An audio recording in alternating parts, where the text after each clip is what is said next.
Now, I think technically if I wanted to be a little bit more serious about timing this, I would have to do it basically from when I actually click new game on the file screen, but oops. And yeah, you did get here just in time for one of these to start. Wow.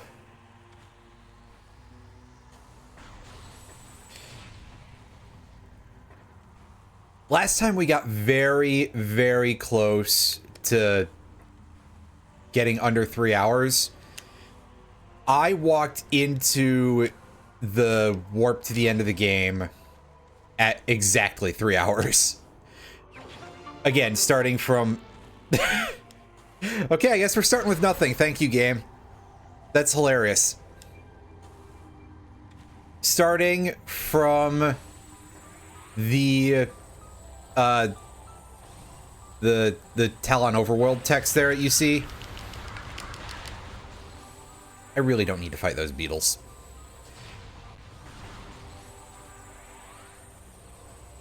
I just didn't want any of them to steal my, like, 10 HP or whatever while I was doing that. Truth be told, I don't think I have to worry about that, actually.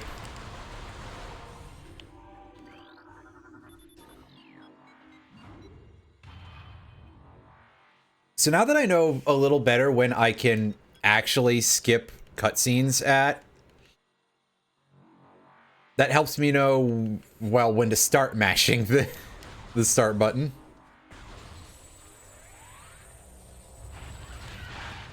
And also knowing what cutscenes I can skip, which is, for example, basically half of the elevator cutscene, and that'll save some time.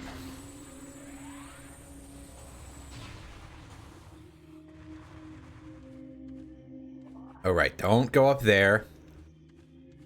I usually try to go up there for some reason, because it feels like that would be the right way to get to the missile. For reasons that I can't describe adequately. And by the missile, I mean, well, the hive totem, so that way we can get into a fight to get the missiles, but...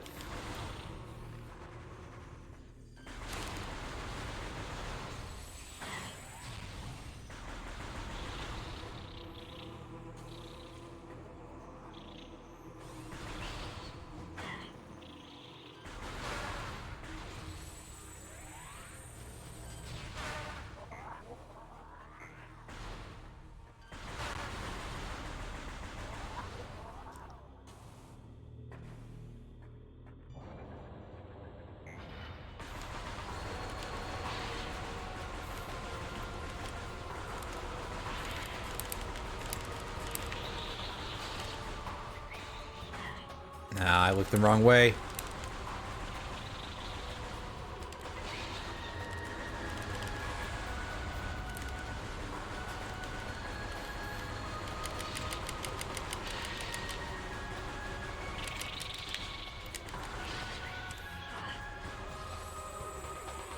Not so much that time.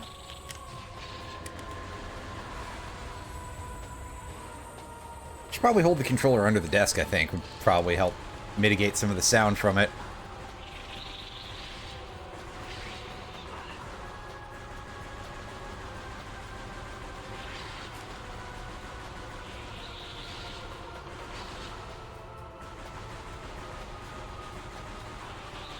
Just because I'm sure that it's, like, kind of irritating to people to hear all the button mashing.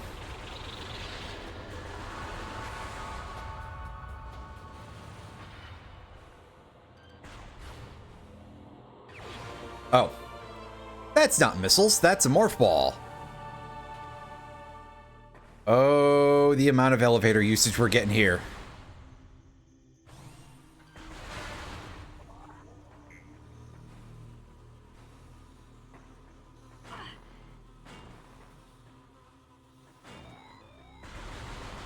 Those things do, like, actual damage. That's somehow upsetting. Just like my dropping into the acid like that.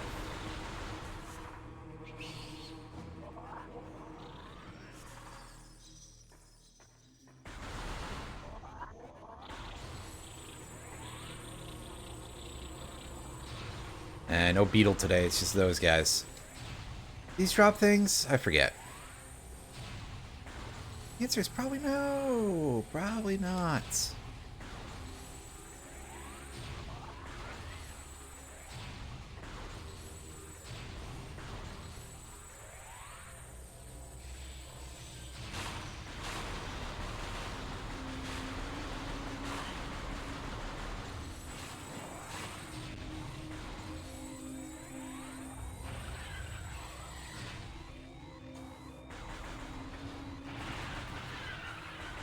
Don't run into those things. We've taken a surprisingly large amount of damage, actually. By surprisingly large, I mean...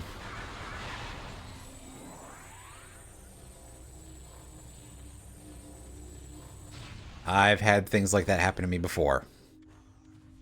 It's not so much in the randomizer.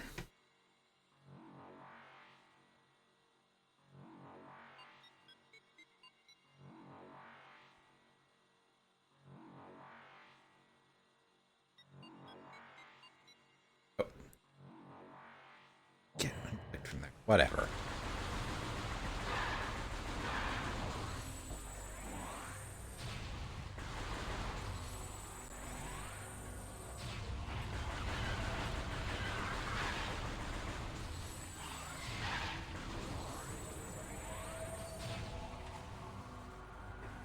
Oh, that's fun.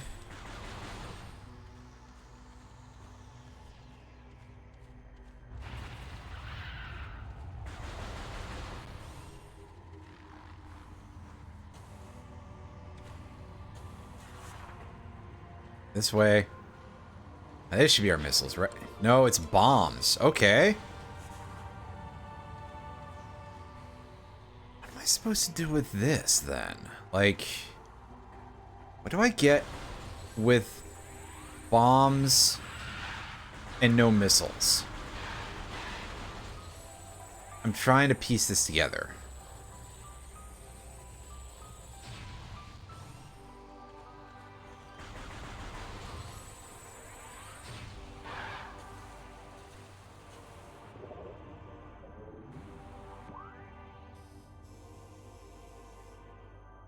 Because... Like, what? Do you want me to get that item? I don't know how doable that is right now. I can't go that way. I guess I'll give it a shot.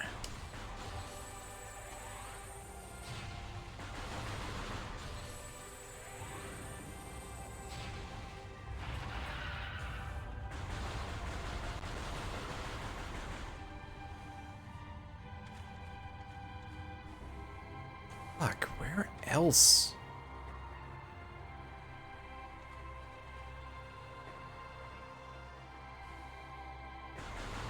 Where else is open yet? I mean... Oh, wait, there's a couple of things on the trail back to Hive Totem where we could possibly find missiles. Yeah, we can't even go in there yet. I'm a fool. I forgot.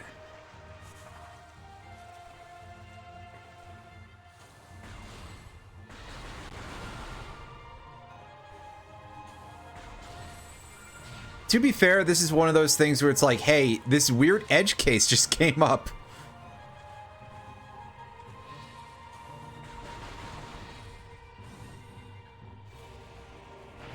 Excuse me.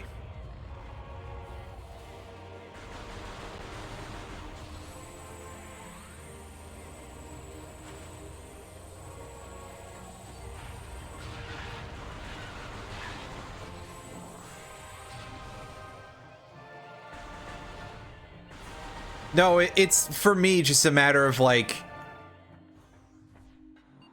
I ran into a situation that is very weird in this randomizer. So, hey, finally we've gotten a situation like this where it's like, hey, here's our weird edge case.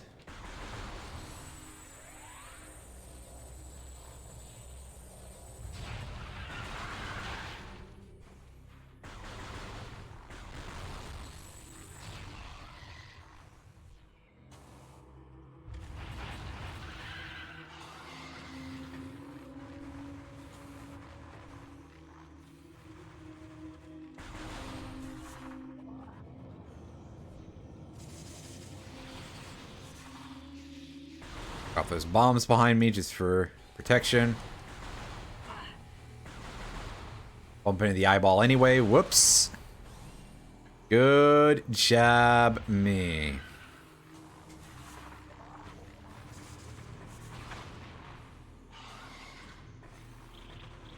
Oh. Because I didn't hear the block crunch for some reason. I guess it's pretty small.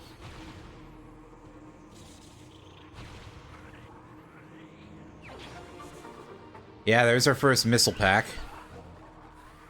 While we're here, we should go get the rest of these items.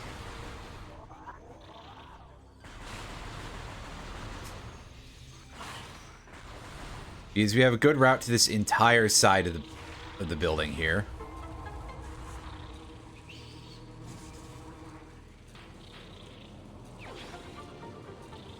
Oh, there's our missile launcher, so there's our main missile item. That's fun.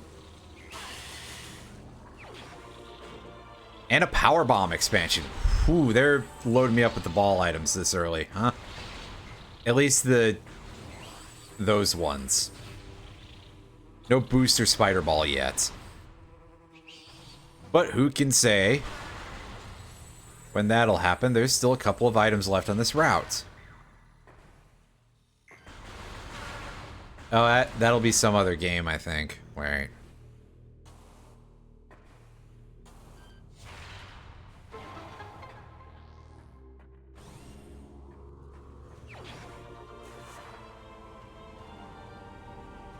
Yeah, that's true, because we had that happen that one time.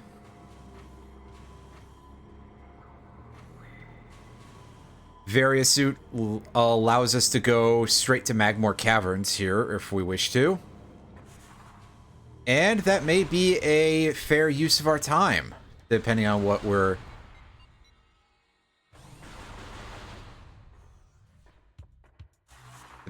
getting. Pause. Well, now you've got me all worried about this. So I should probably have my sound meters visible to my eyes here. Okay. Get on that. There we go.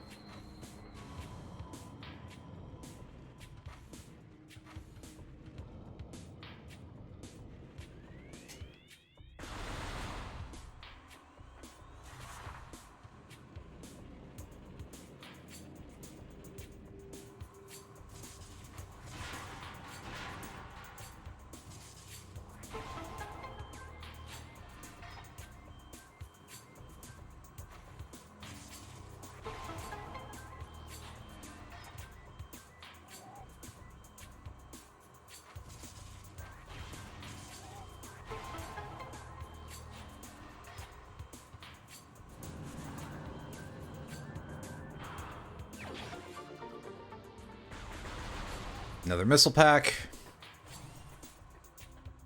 Those are pretty handy.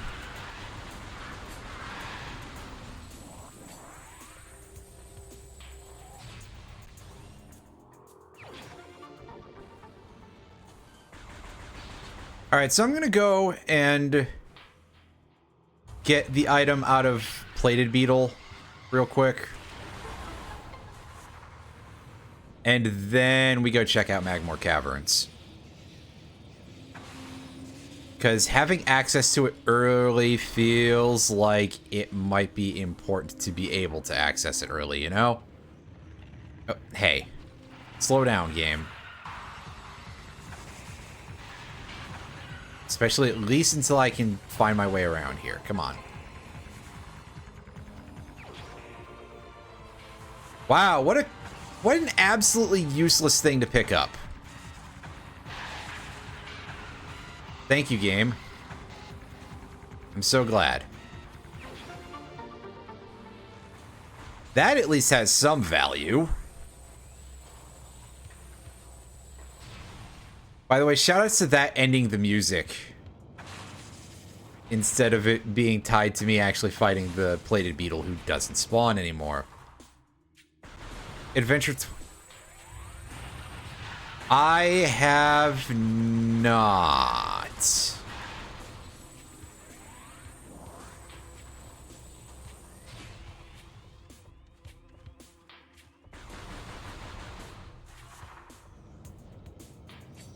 So yeah, that turned out to be a waste of time, but I thought there was every possibility that if I went straight to Magmore, I would suffer for it, so...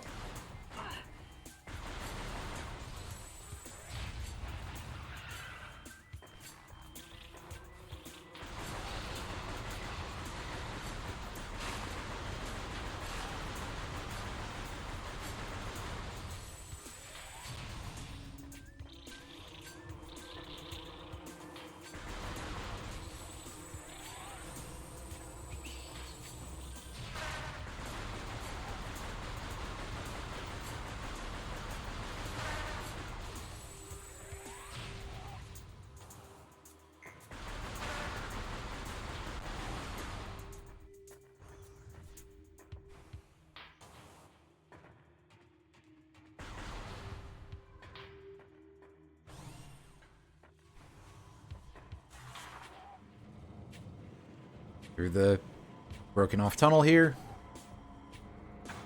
Ah.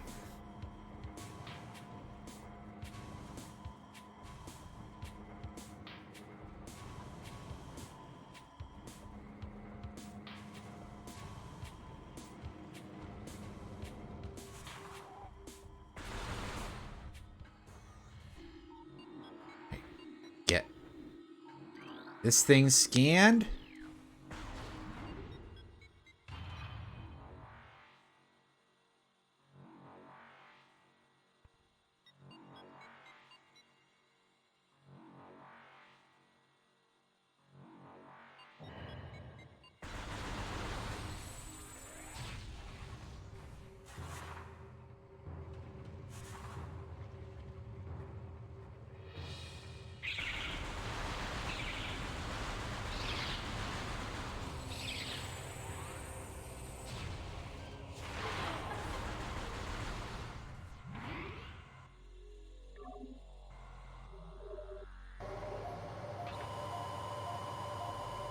I'm surprised there isn't anything of that sort yet, especially because, like, Digimon is also one of those franchises that is not really all too shy about going in on nostalgia dollars either, so...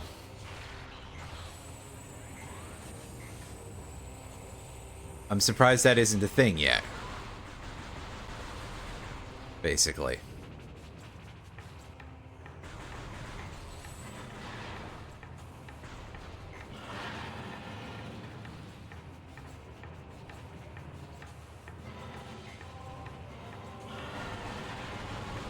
Or to switch to an accessories, well, I gotta imagine that some of that stuff will set you back quite a bit. I just hope that they don't staple the receipts to the box, because at least here, there's been a bit of an issue with that, because the box is apparently quite thin.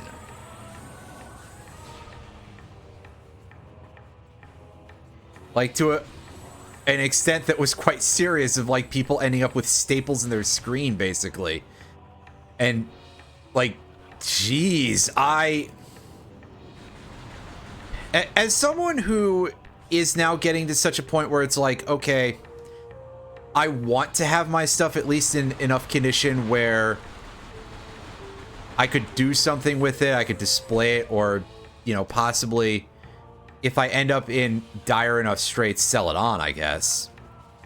I feel like stapling a receipt to the box in the first place is like a major no-go. Like, what is wrong with you? They should be firing those people from GameStop, but then again, it's GameStop.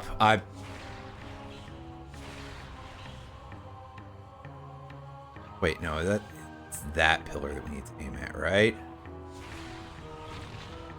There we go.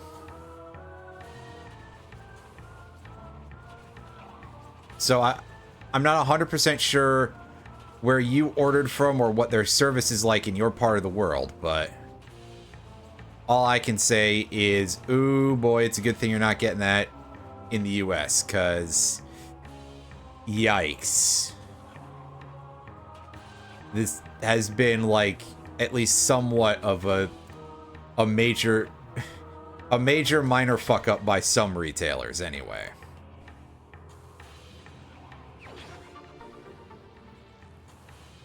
Hey, cool, energy tank. That'll be quite helpful eventually. Gotta make my way back to the start of the location. Oh, right, the micro SD express cards. That's the other thing that I was... If I have anything to think about with regard to the Switch, is that...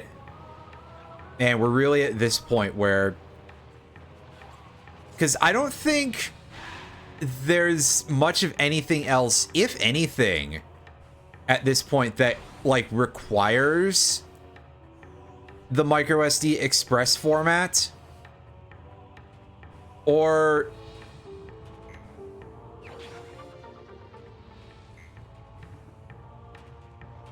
I had literally never heard of this type of... This particular subtype of micro SD card until then. I had known for a while that there were a couple of different, like, subtypes of micro SD, but this one in particular, which is like... I think the abbreviation is something like SDXC or something. For it is just like... It's one I had not heard of or seen before, so that was kind of befuddling.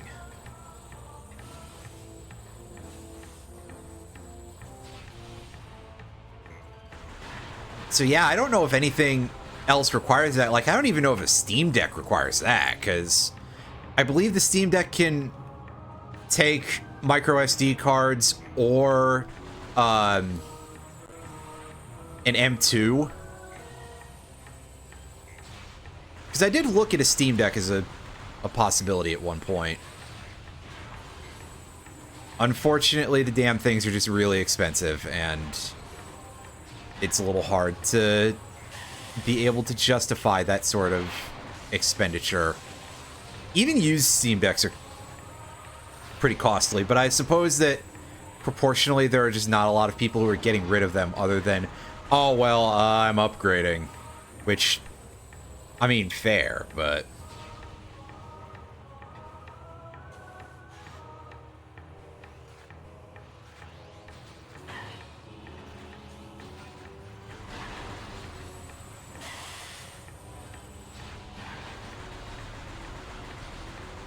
I think the other thing that's quite interesting with regard to the Switch 2 and the screen damage thing is thinking about how Nintendo has generally had this reputation for their stuff being very durable, which is not a bad idea when you're marketing things very heavily at children. But also it generally feels like in recent years that we've heard about a lot of Nintendo stuff just being very, very fragile overall. Like, Switches didn't really survive super well a lot of things. So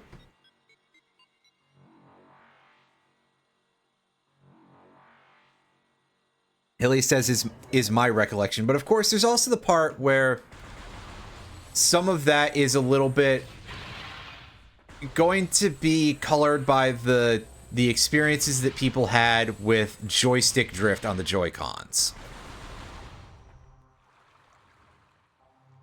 The screen itself is pretty low quality in terms of performance. I haven't heard anything in that specific domain yet, so I can't really say much. Controllers getting permanently stuck if you put them in the wrong... Ooh, oh boy, I didn't know about that. I did a couple of times, like, attempt to put my Switch Joy-Cons in the wrong way around, but it put up enough resistance that I was like, I should probably not push this issue. But, so I suppose maybe it's not surprising, I guess, is what I'm trying to say ultimately, but...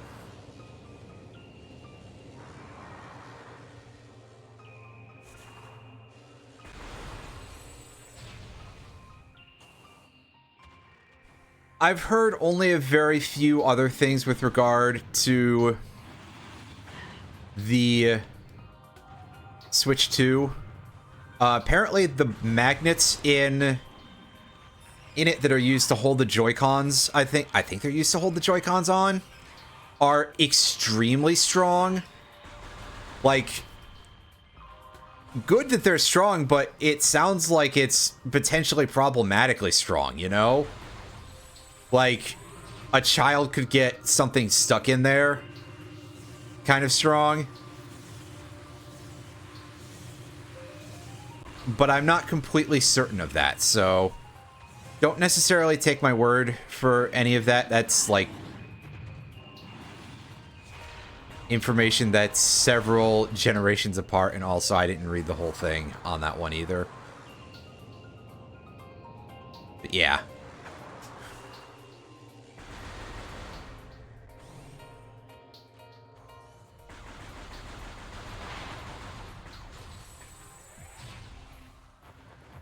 I would suspect that if you were to purchase a Switch 2 now that the launch is over, you know, as long as you did it in store and you said to the whoever at GameStop and just be like, don't staple the receipt, you idiot. I mean, don't say the you idiot part unless you're Dr. Robotnik, in which case you're allowed to say that as long as you are, as long as it has anything to do with the moon. But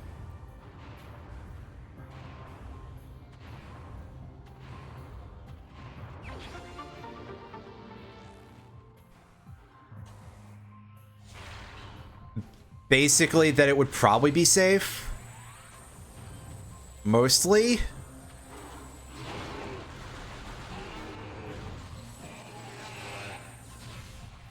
The other thing right now, I would say, is just like, is it worth the money for the Nintendo Switch? Nintendo Switch 2, rather. Because the software lineup is... it's there. It's not the worst. I admit that I wasn't, like, the most impressed, but a lot of that is stuff that's going to have to wait anyway. And at least you do have the old Switch library that you can play on it. And with better FPS for some games, but also, is that even worth it? Like...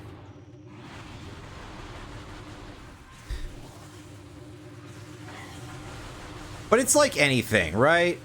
Early adoption is a good way to end up being at least a little bit disappointed.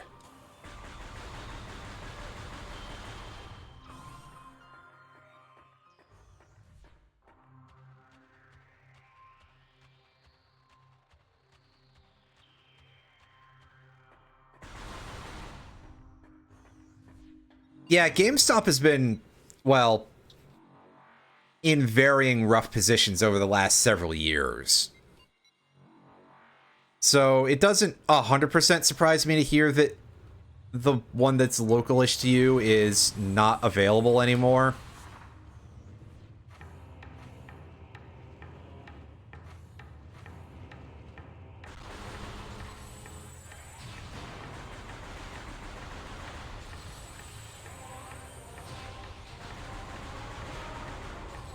I mean, I don't think they're in as dire straits as they used to be, but also a large part of that is because of, well, weirdos manipulating the stocks, basically.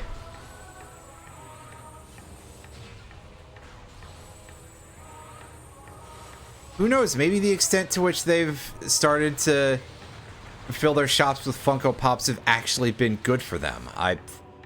Personally, I would like to reject that out of hand as a possibility, but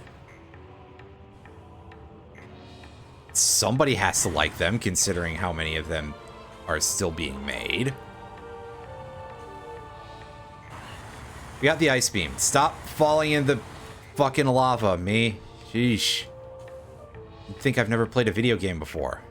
And you'd be right, but I don't want to get into that part of the story right now.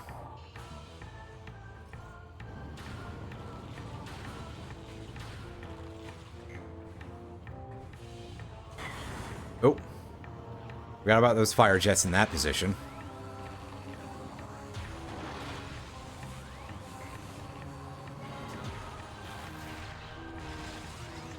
Eh, it's fine.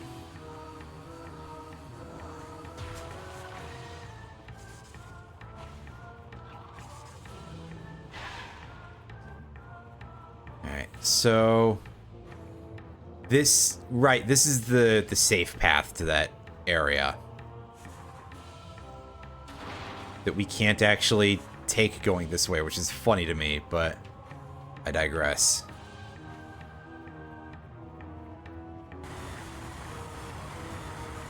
Oh god.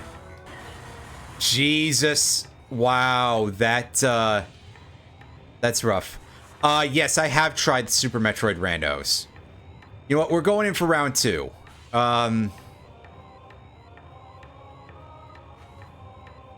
We sincerely should not, but I'm doing it anyway.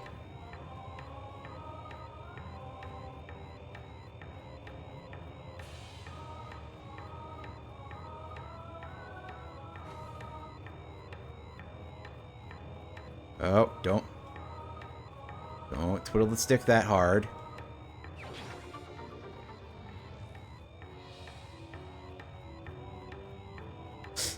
Oh, no, no, no, no, no, no, no, no, no!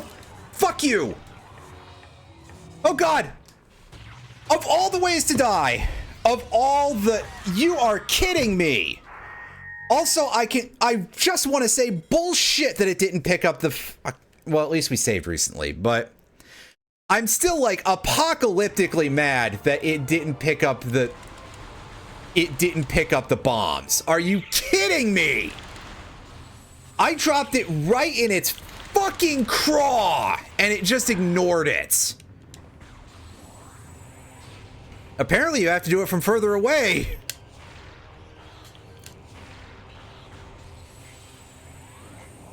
What a load of horse shit. Well, whatever. We're not going to Fendrana Drifts then, because it's pointless right now.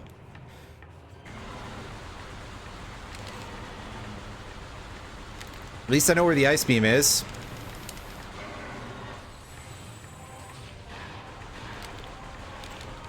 There is, at least for one of the Super Metroid randos, a Toho sprite for Samus. It turns her into Alice, and she uses her little doll as a gun.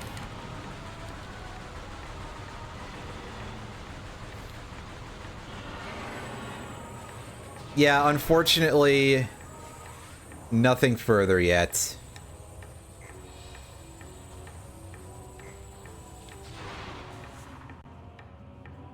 One day someone else will recognize my favorite, but I don't know when that'll be.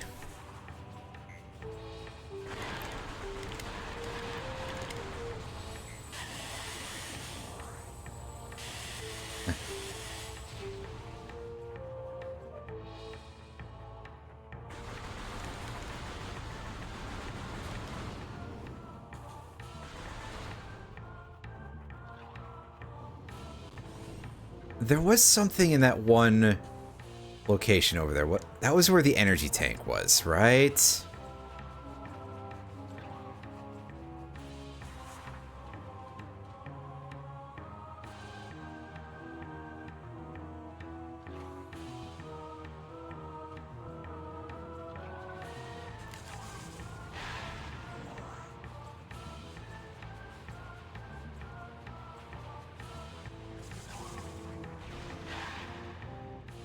Fuck you, Triclops.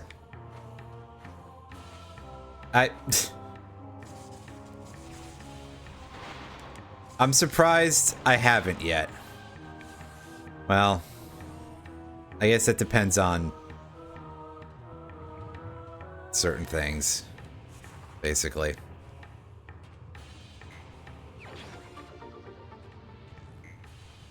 Maybe I can wait until I design a VTuber and it can be on a signboard or something. But I'd have to finish that and get over any of the, like, I always have this issue of like, oh, what if I'm doing something that somebody else is doing, and then I'll go look at things other people are doing and see that, yeah, they kind of are, and be like, oh, that's why I haven't gotten anywhere with this. Or at least that's one reason why I have... Wow. I probably would have taken less damage if I had just gone through the green smoke.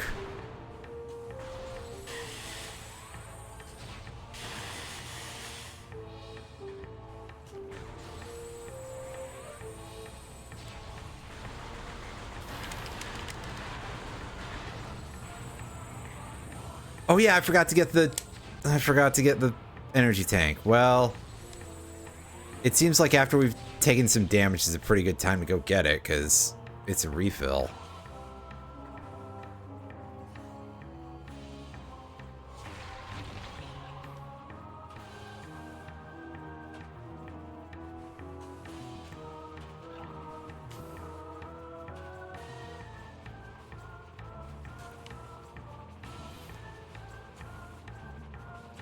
Alright, game, the more you try to punish me for taking this out of logic energy tank, the more I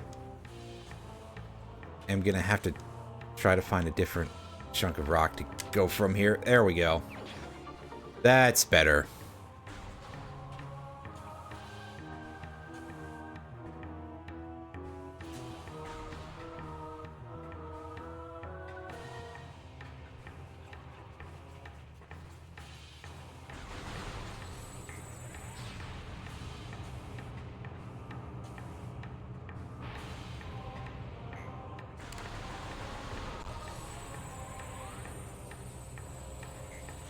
Pardon me, fellas, just coming through.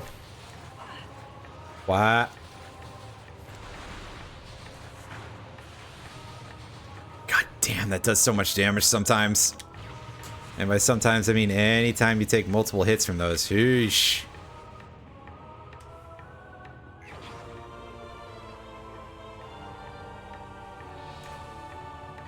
Don't go over the edge. You want to try to save as much HP as possible for what we're going to be dealing with in a moment here. In fact, I think we're here with less energy than we were before, so that's fun.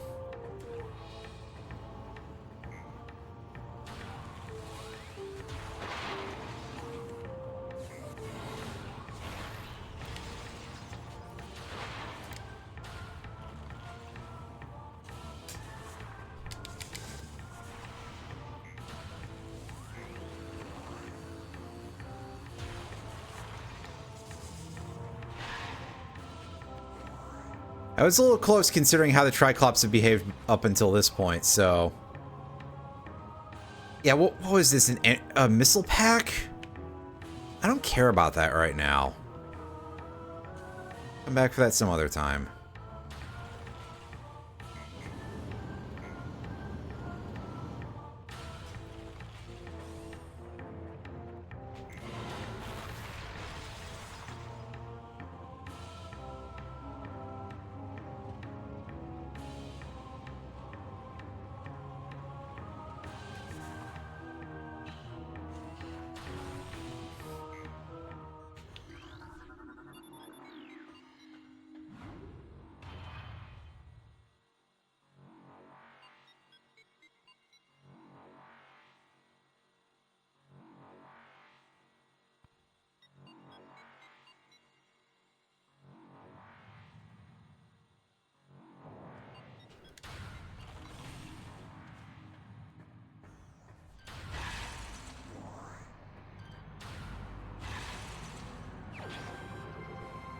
Ooh, we got an artifact. Oh yeah, we haven't opened the artifact temple, but we did literally just get back here with access to missiles, so that is sort of to be expected. So I guess we should go open the artifact temple.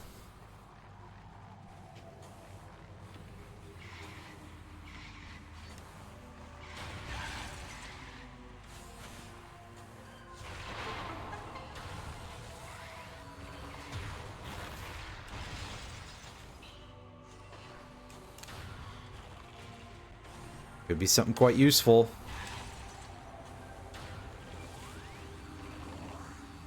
I wouldn't say it will be, but very well could be.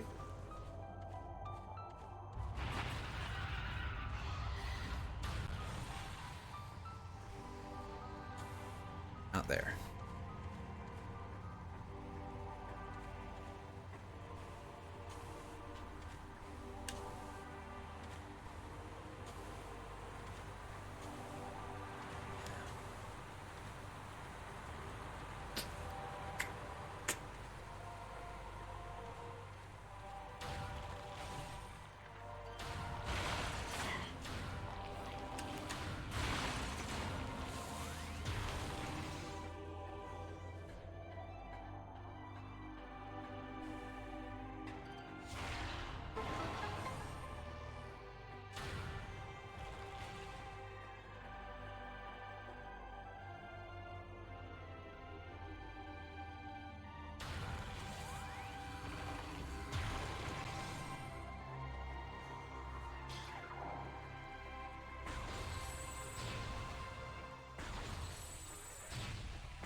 Just an energy tank, but also we get our hints here.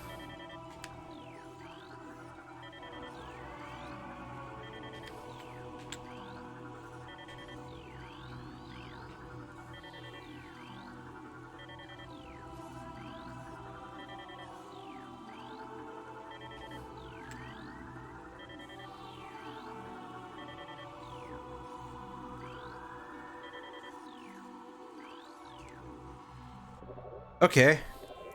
Artifact hints in tow. Let's see where we gotta go for any of these. Tower of Light. We know where that is. Ice Runes East. So Fendrana. We need the Plasma Beam, I guess. Life Grove. That is a location where there's one of those to begin with. Chozo Ruins Dynamo. Dynamo is shit.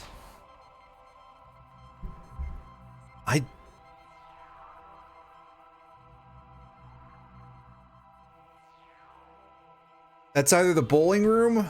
I think it's the bowling room. Training chamber access. So that's on the other side of the grapple pool. So we need grapple beam. Sun chamber, that's Flagra. Damn. Magma pool, that is the grapple room. Fiery shores is not the entry plate. It's the other one. Arbor chamber is in Root Cave. Elite Quarter. Fuck. Oh, it's an Omega Pirate Seed, everybody. We've got to go fight Mr. Tedious again.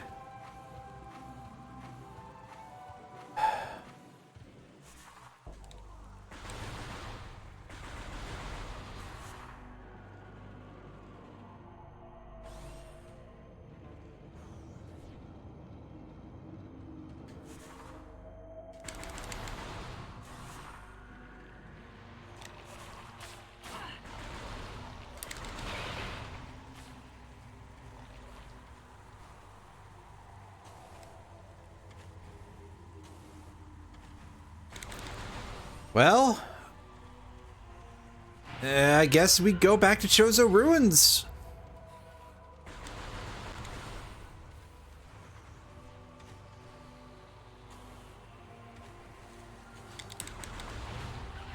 I guess at least we don't know that we have to fight Thardus. So that's one grotesquely tedious boss that we may not have to deal with.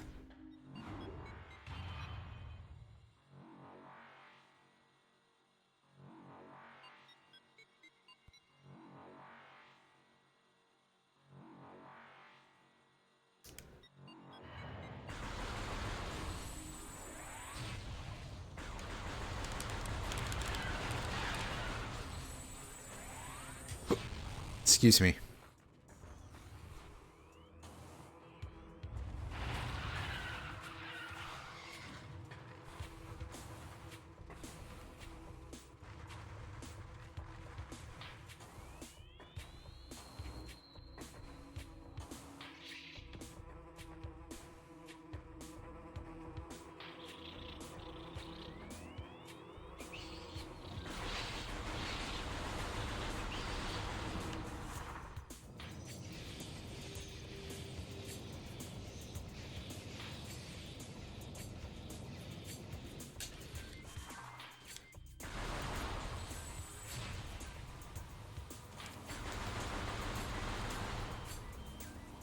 We can't get the item in the magma chamber without grapple beam, so...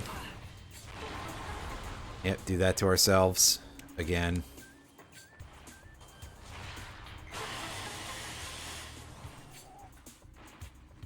Oh, hey.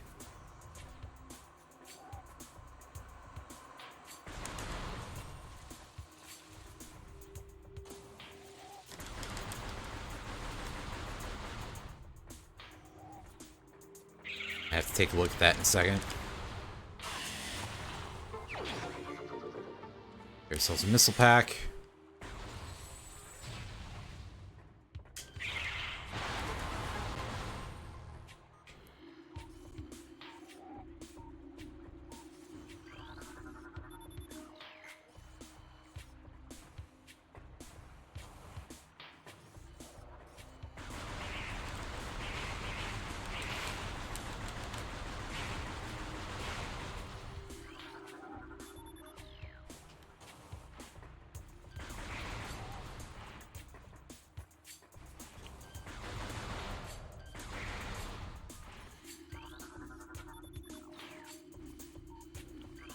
I need to get a little closer, I see. That's fine. That's fine. And... Well, there's our grapple beam. I mean, that makes things pretty clear-cut.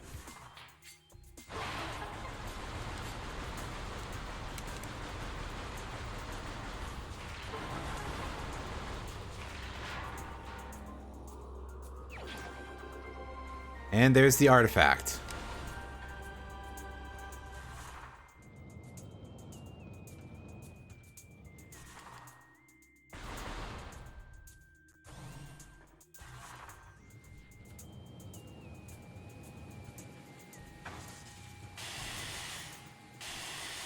Oh, get pushed into the acid, that's fine. Now trust me, it's totally okay.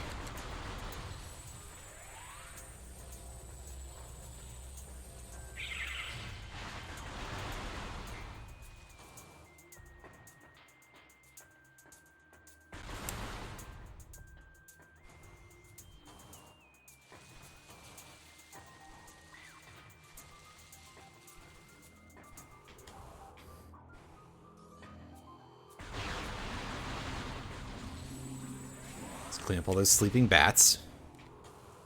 It's probably not necessary, but it's okay. Get an energy tank. And make a perfect escape out of the hole. I couldn't have done that better if I had tried.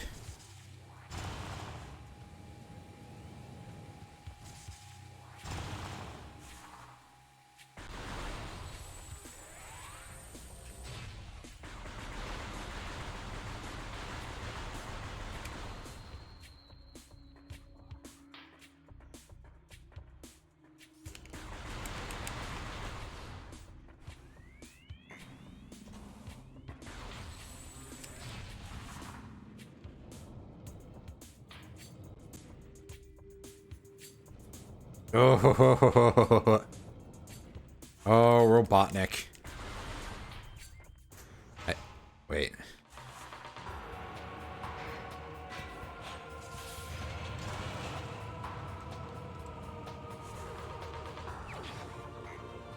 Gravity suits. Excellent.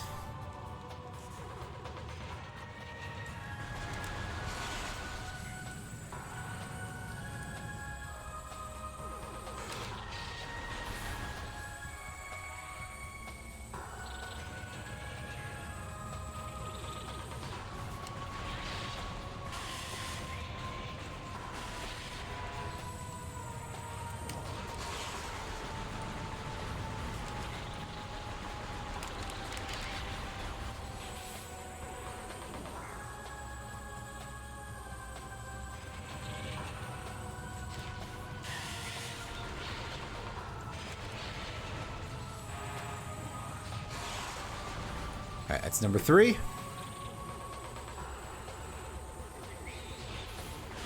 I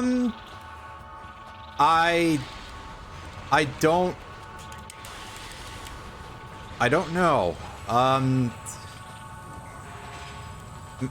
Max C to 3. I don't know. That's the only thing I could think as a response is just, you know, bring in the thing that made people freak the fuck out when they were first exposed to Master Duel to paper.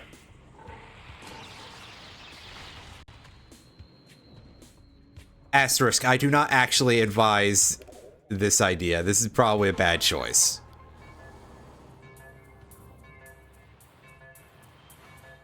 But I'm kind of out of touch a little bit with the actual paper game, so... Or really with the game, period.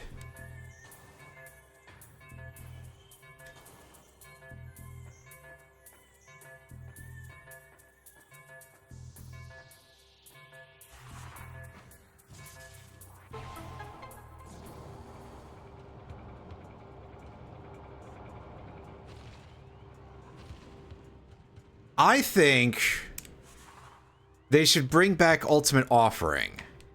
Because in no way would that possibly be problematic, right? Oh, what's that? I'm being told that it would be a problem in every conceivable way. Same with, like, Level Eater, which... I don't know, just make the format links only, basically, and then... Sorry, I should rephrase that. Just print the cards, so that way the only extra deck monsters people care about are links, period. And then I'm sure it'll be fine. Asterisk, this may or may not come to pass. Open up.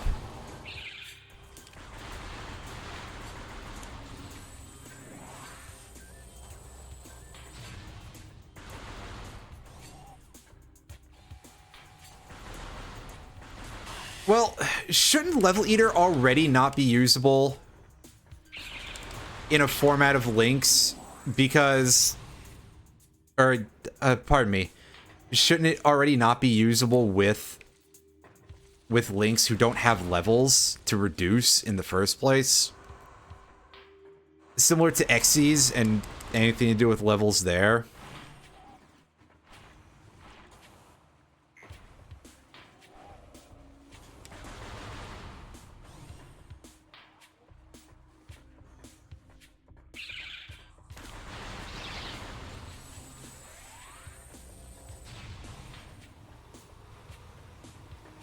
Okay, yeah, so just like can't be used to pay for a link summon.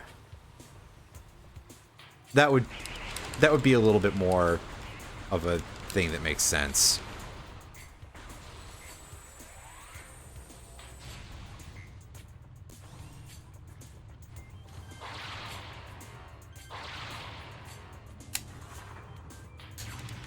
All right, bust this open, and we can't get the other artifact over there, but we can get this one.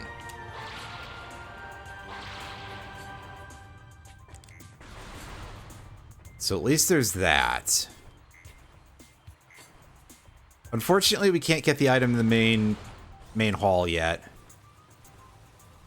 But we have the gravity... I almost said gravity beam. Wow. We have the gravity suit. We have the grapple beam. Again, we could fight Flagra. I just don't like to.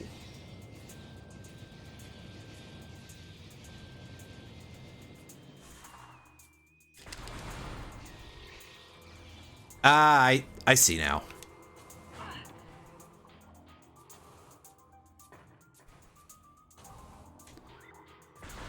Yeah, so I was like, what did it get kicked for? Because I wouldn't remember specifically. I mean, obviously, there's kind of many reasons to give it the axe, but at the time that I had put it to any use, I was doing it specifically with monarchs. And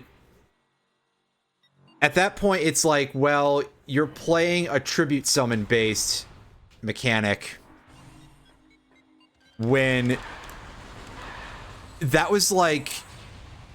That was during the 5Ds era, so...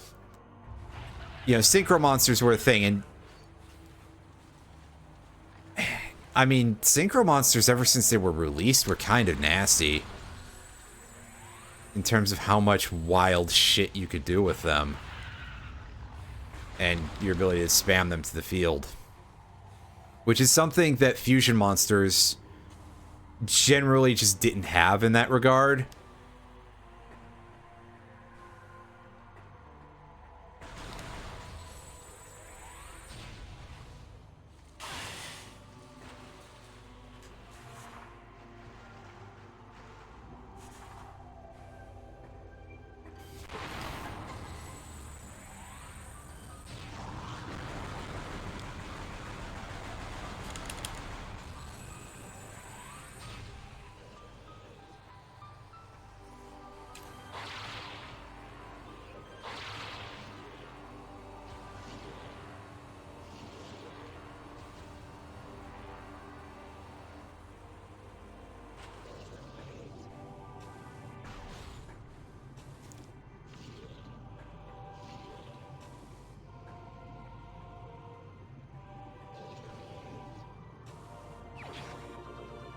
There's our super missile.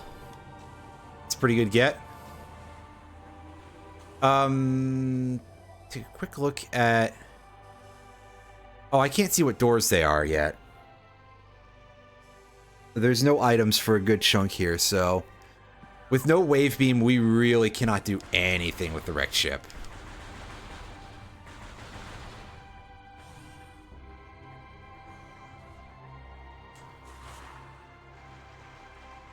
Yeah, I mean, Ultimate Offering seems perfectly fine.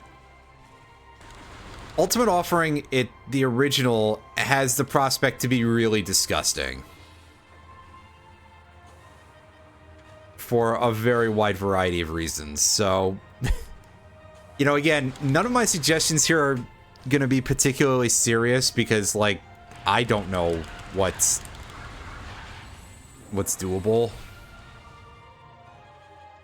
A ban list that makes ritual summons the main way of playing the game. I don't think that would be even a...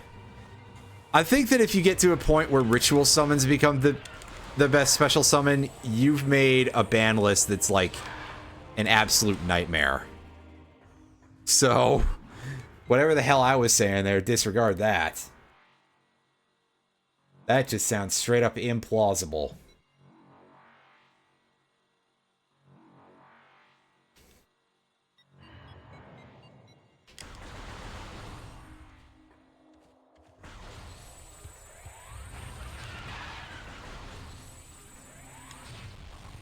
Yeah, I mean, fair enough. But is Necros even like a playable deck at this point? I can't imagine that that's, like, good. What other completely unhinged shit could I say here about ban lists that would just be, like, complete nonsense? Oh, card destruction to 3. There we go. That's something monstrously stupid that I could possibly say is card destruction to 3. Let's see just the one of, if not the most monstrously stupid decks possible. Yeah, like I remember Necros was actually a good deck at the time that it came out. But nowadays, you know, because they have to keep selling the new cards and everything, there's unfortunately this strong incentive to just power creep the shit out of the game. This is one of those things that happens with, like, everything of this nature. That it also happens to, like, any mobile games or anything like that, any gacha games, the characters that were around when the game was released are now absolutely fucking worthless, basically, because in order to keep their business model going, it's like, we've got to make these new characters appeal to people, and the easiest way to do that from a gameplay stance, because there's always going to be some nut who plays one of those for the gameplay. I don't know what's wrong with you guys, but whatever you're on, I want some of it, maybe. So they always have to just, like, keep making characters that are much stronger than what came out. At least a couple of them have the common decency to eventually buff certain characters. One of the very earliest characters that was available in Grand Blue Fantasy actually just got a pretty significant buff recently. She's, like, actually playable now, which is kind of a shock, because even when I joined the game, I think a lot of the general wisdom with the character was like, this is not a good character to use. And then she got a lower rarity variant that was somehow better.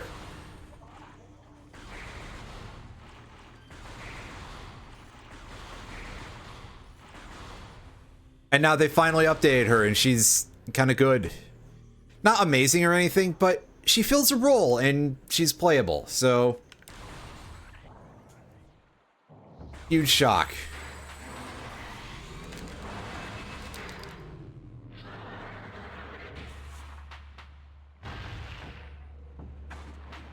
Oh, don't get in too close, champ.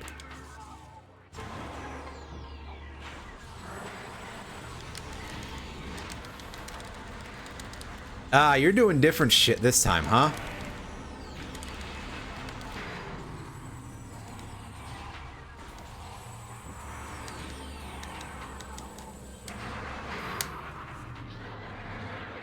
Alright, Flogger, you time-wasting son of a bitch. Let's do this.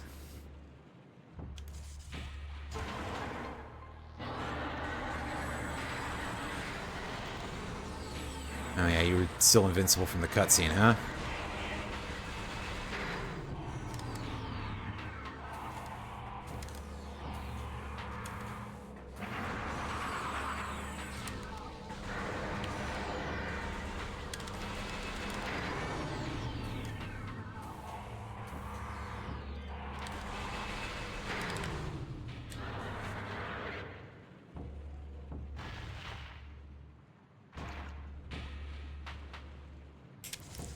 Yes, yeah, I remember that Zodiacs were kind of like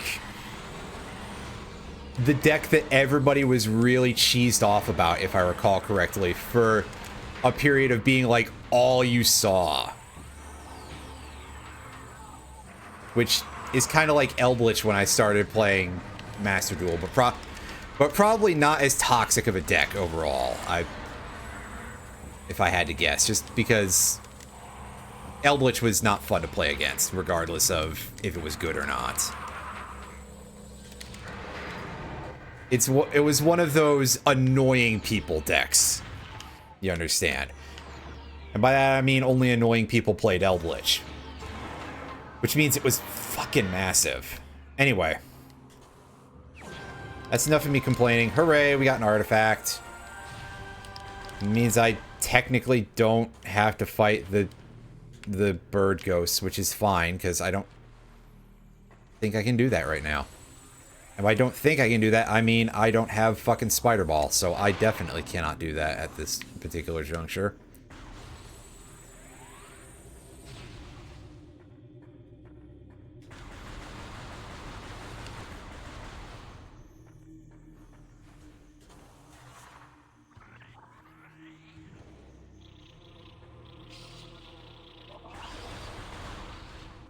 So right now, we don't have a huge array of options at the moment, actually.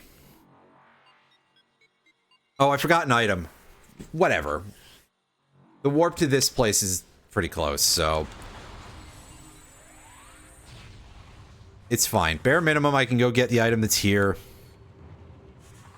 in the super missile location. And then I can come back and get the other item from Chozo Ruins. I mean, altogether, I still kind of need Spider Ball. I want Boost Ball. And obviously I'm going to need Boost Ball by the end. But for the moment, what I think my big need for getting around is probably Spider Ball.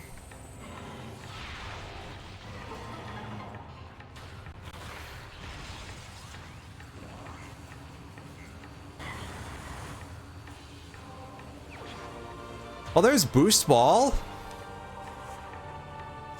Well, that gives me a double incentive to go back to the other place. I'll do it in a second. There's items I can get with Boost Ball here.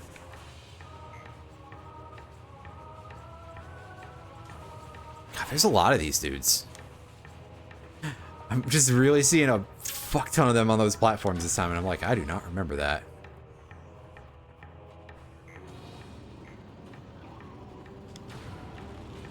Now, hold on just a second, champ. Do you mean Labyrinth, or do you mean...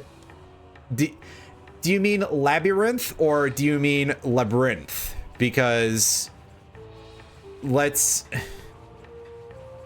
You can build a Labyrinth deck, as in Maze, and I think it's actually, like, a thing that's technically real now. Like, because those alternate Gate Guardians that they released, apparently they were actually not trash. But yeah, I would assume that you're referring to Labyrinth as in axe-themed waifu. I mean,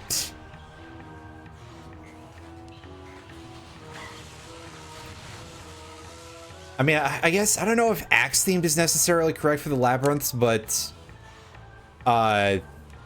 since it's derived from Labrys, which is a type of two-headed axe, I'm saying it anyway. And I don't care if I'm wrong! I've never been right in my entire life, so... I mean, anyway. Yeah, which I think would kind of fit, because I think a Labrys is also kind of implied to be, like, long shafted, so...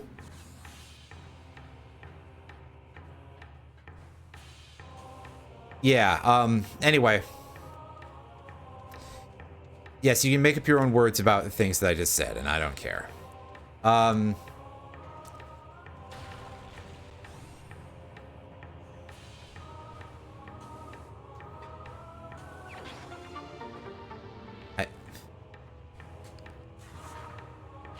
Listen, I did say you can just say whatever about anything I just said, and I don't care, for a good reason, because it can definitely be read a certain way. Oh, that's where that artifact is. Heck yeah. I got two of them. Right, that item is a missile pack, so we don't give a shit about that. And I think the only item that we could get in Phendrana, which is still the only item we can get in Phendrana, is a missile pack. I mean, we can go there and we can get into the we can go into the Chozo Ice Temple, and we can go, oh shit, this is a soft lock.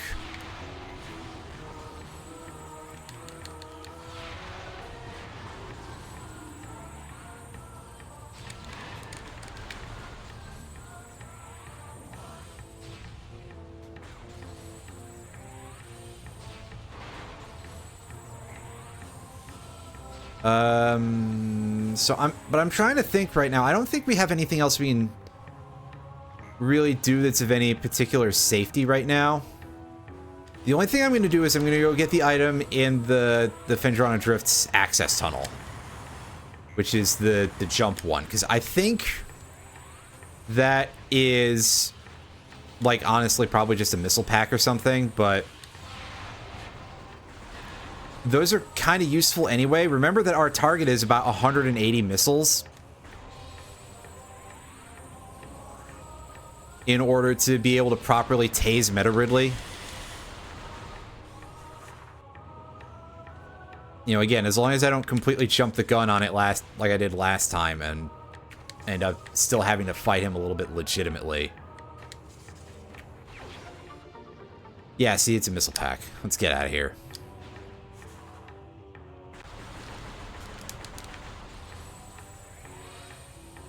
Okay, I was gonna say, did they respawn already? Jeez.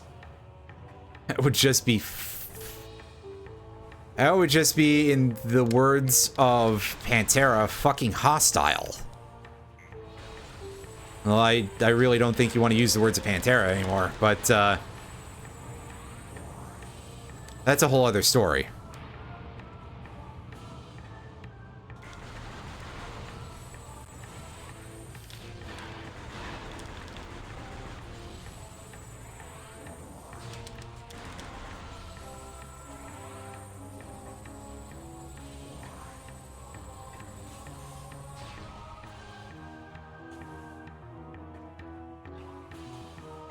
Let's get our asses back to the Chozo Ruins and go hope that the boost ball item there is something good.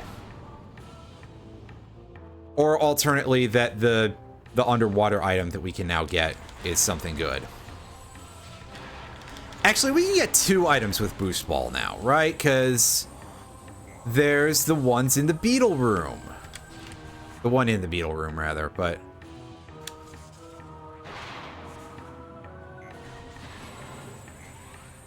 disregard that I cannot count.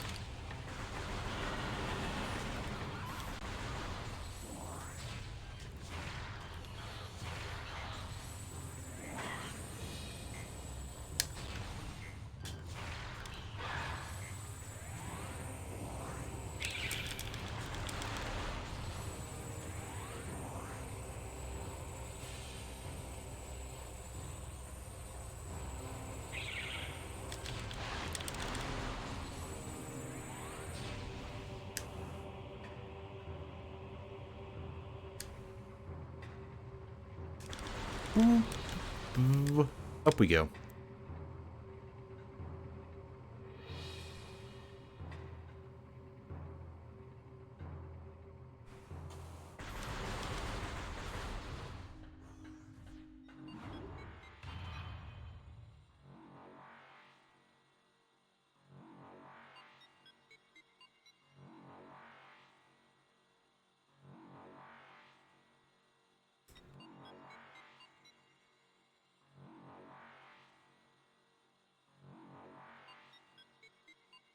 Nope.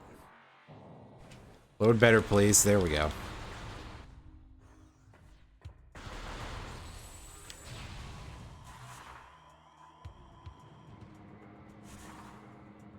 Dang it.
Alright, go over here. Here's the beetle room item, and then there's the other boost ball item that we can get.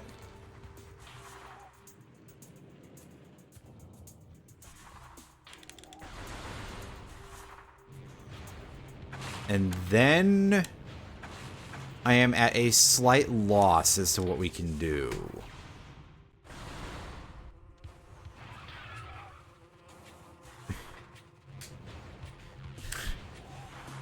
Oh, see, I love how both of you are like two different memes entirely. One of you is bringing up Lost and the other one is bringing up, oh, thank you. Hi, Tev. Thanks for reminding me of Lost. I'm so glad I could be reminded of Tim Buckley, parentheses, not the musician.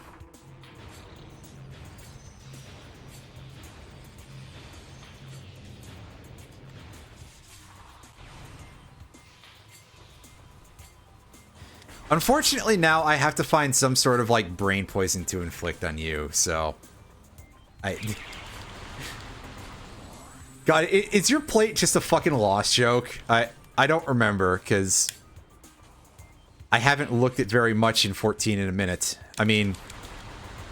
Listen, I have it installed. I messed around with housing a little bit. I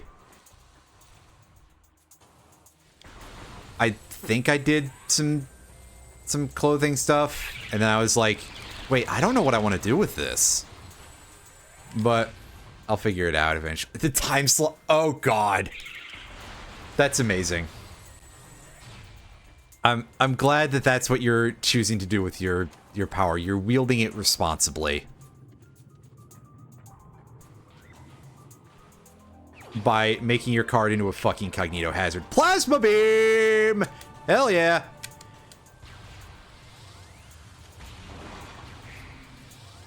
I love when I get to set things on fire. Oh hey, now we actually have a reason to go to the ice place. Cool.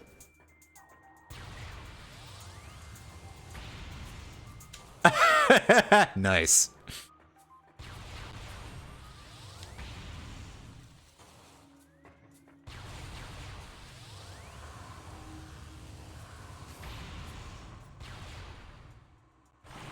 I think I also have the flamethrower if I want to have 0 missiles at any point. So, that's fun.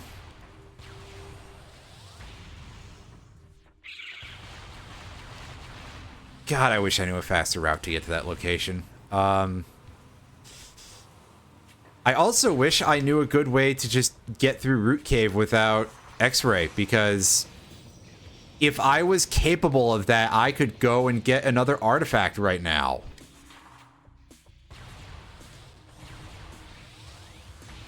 Unfortunately, I know that I actually require the thing, the X-ray visor, because King Baby is on the list, so I have to deal with his shit, and that means X-ray visor.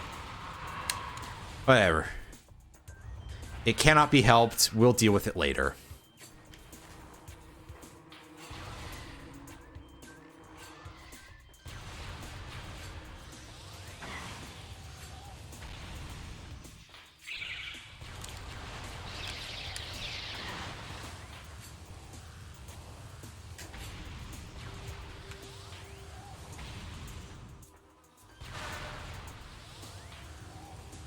Anyway, yes.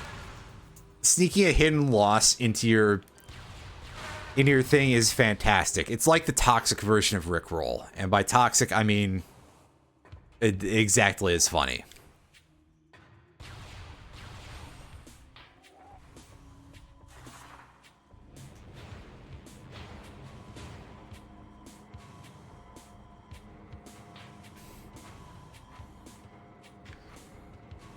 I remember some posts on Tumblr, and it was like loss reduced to just like a few symbols in like a typeface. I don't want to say that it was a single symbol because it wasn't, but the response to it was something like the English language's first and last kanji, which is a deeply hilarious phrase to me. But also, to be fair, I laugh about just about anything to do with loss. But let's also not forget that every time I think about loss, I also think about the time that Tim Buckley apparently got very mad at people, like, taking so much humor in it. Because if you take it at face value of it just being like, oh, people are laughing about miscarriage, which, okay, it's the internet. I get why you would do that level of taking it at face value.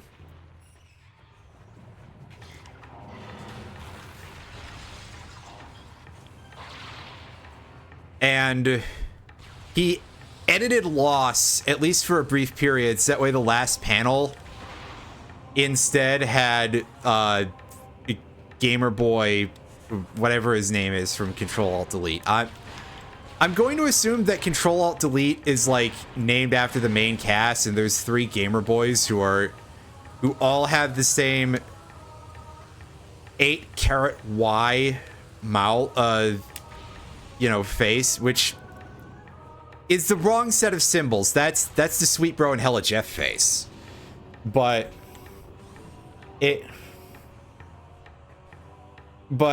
basically that Alt or whatever his name was, maybe he was Delete, I don't know.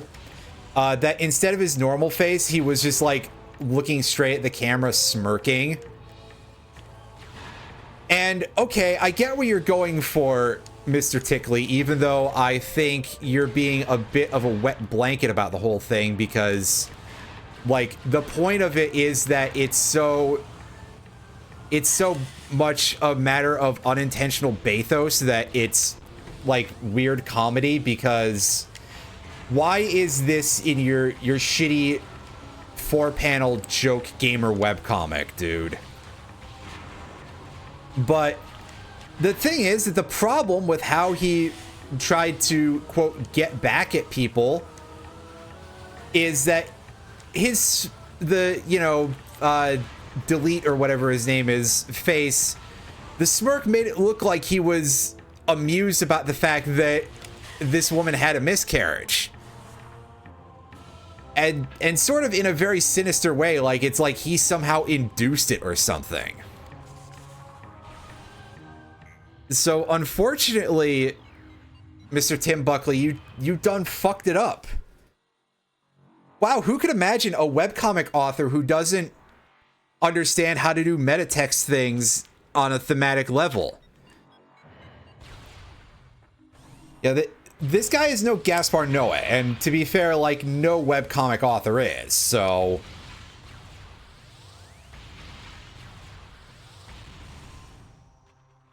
If you expect me to be over here like, oh yes, if you want a more metatextual sort of webcomic, here's a suggestion for you. I, unfortunately, can give you no such thing. Because I believe that it does not exist.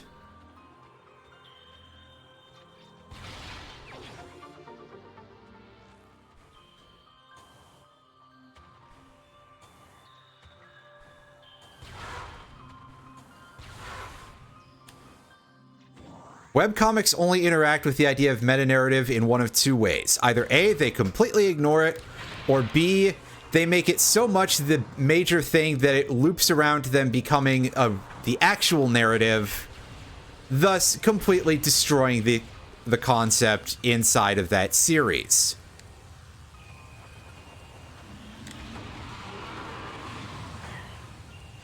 That didn't make sense. I don't care.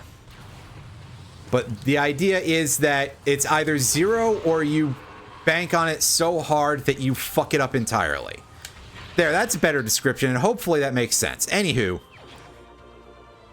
there's our spider ball. That's right, we got ourselves a whole ball full of spiders. It's okay, that's not remotely the worst sounding spider themed item that I've ever gotten in any sort of video game ever. So in Spelunky, for example, you can obtain an item to make your bombs sticky, which already sounds like a questionable phrase. Like, I think that if you just say sticky bombs, that's probably fine, but when you say make your bombs sticky, that's like... That's gross. So yeah, and the item is just a jar of white stuff. You don't know what the white stuff is because the game doesn't tell you. There's probably item names somewhere in the game that I don't remember, but yeah, and you can often get it from killing a giant spider. I have heard more than one person refer to it as spider cum, so yeah, that's a phrase for you. I feel like that probably sits somewhere very high on the list of like phrases that you would never like to hear. But let's not even go there, right? Let's cut the conversation off here. God, I haven't played Spelunky since before Spelunky 2 came out. I probably should change that at some point. I don't remember if the general consensus is that Spelunky 2 is any good or not, so I can't say anything about that. We got the artifact of the baby, everybody. There we go. That'll help take us off the conversation.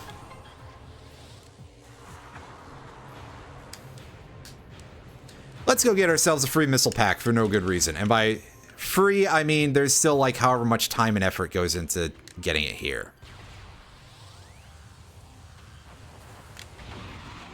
Random sports ball team. And see, it's funny because I do actually follow enough. I have enough friends who are actually like into various balls of sport that I probably have heard something recently. I heard somebody say something about like the Steelers are doing something really stupid to themselves. But I mean, I can't really say anything about that because I don't know. Football certainly exists.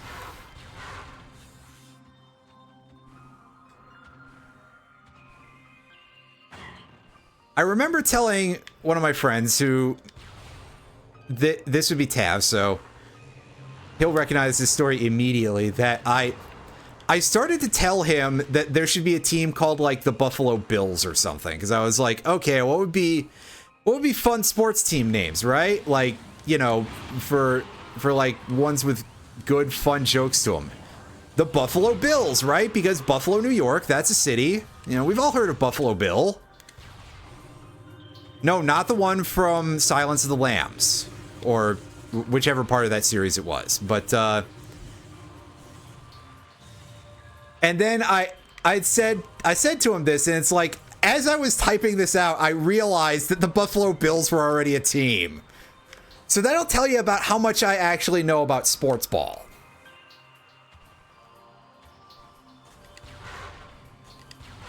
Oh, also that when it comes to ye old gridiron, there was a team at one point called the Houston Oilers.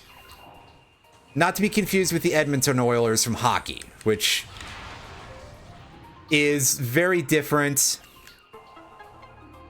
And the Houston Oilers do not exist, but now there's a team called the Houston Texans, which I believe is a different team. Like the Oilers got sold to somewhere else, and then they changed the name to something silly.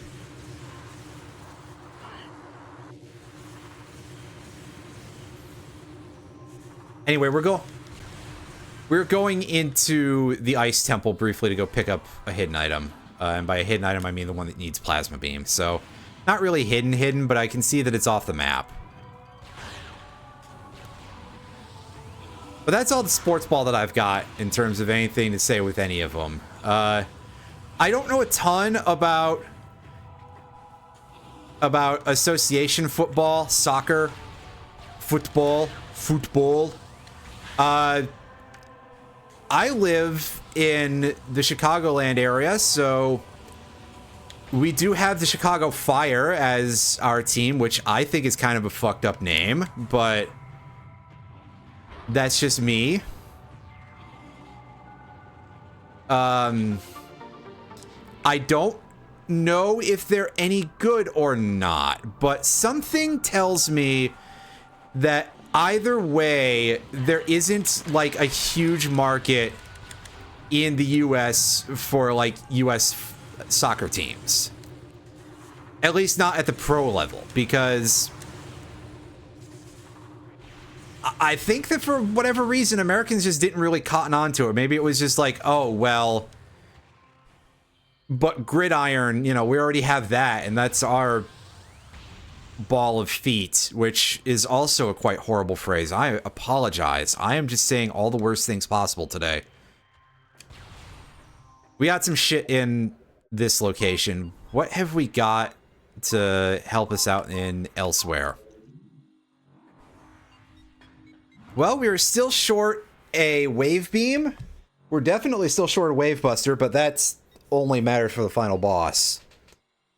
And we have no visor upgrades. Oh, well.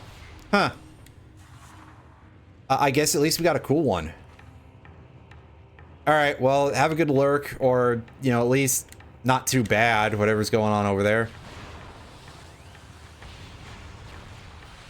I have no idea right now, but it always seems like the place you're at is a little bit mismanaged.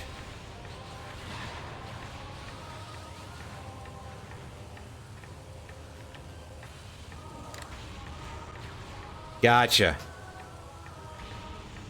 So I'd say, how can they fuck that up? But don't challenge them, right?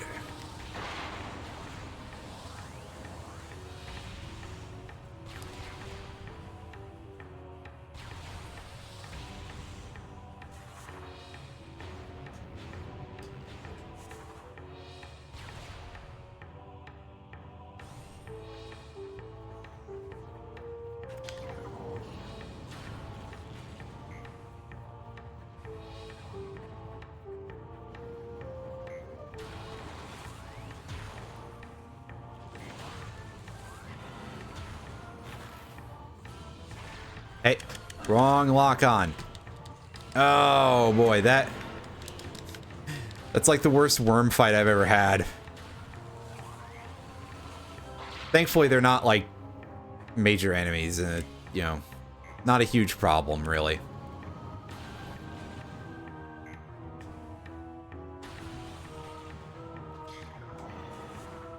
Oh, careful! I almost fell into the lava with that. Oops. That would have been really stupid.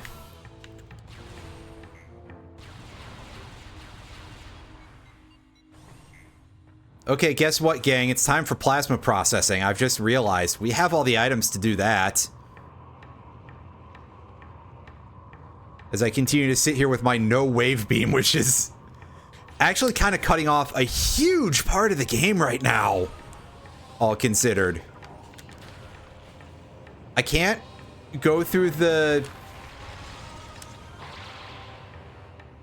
I cannot go through the wrecked ship. Oh fuck, I can't even go to plasma processing. God damn it. Well, we know where it ain't then, I guess.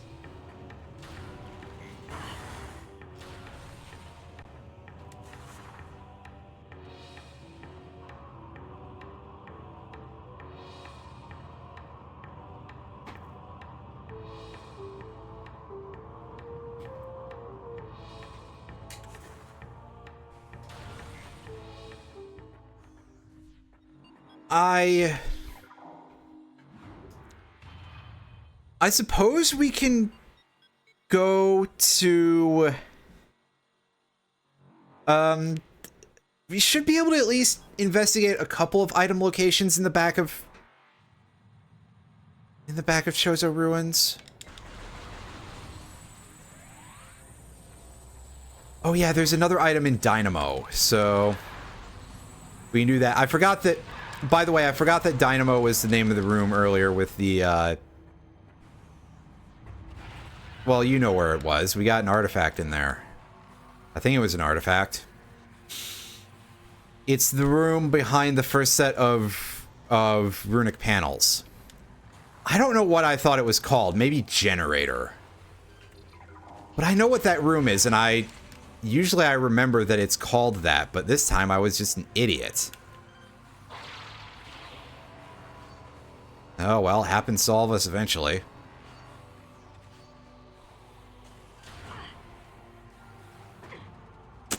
Shit. I don't need the ice beam right now. I have the plasma beam. That's right. I have something better. If I just stop being a fool.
Okay, there we go. Now, I wish dearly that I'd be able to remember that for the future, but I probably won't be able to. Oh, I fucked that up. I was kind of close to it, actually, though, which is impressive.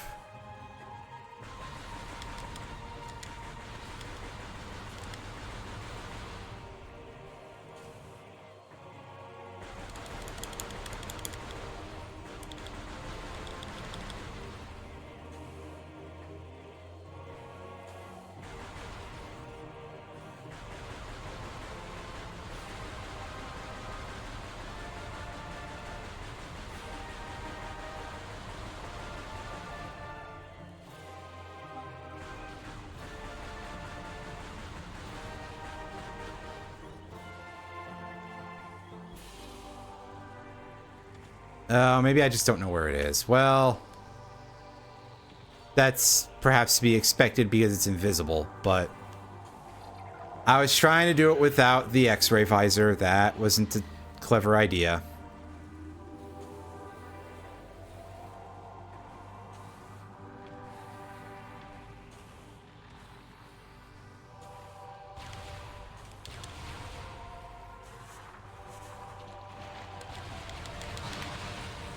Ah, well, I can just tell that this is going to be a long-ass seed. As if it wasn't apparent already, but... You know, just to re-emphasize, this is not going to be a shorty.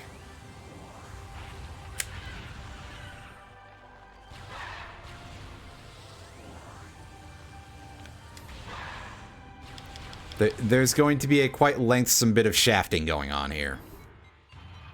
Speaking of long shafts...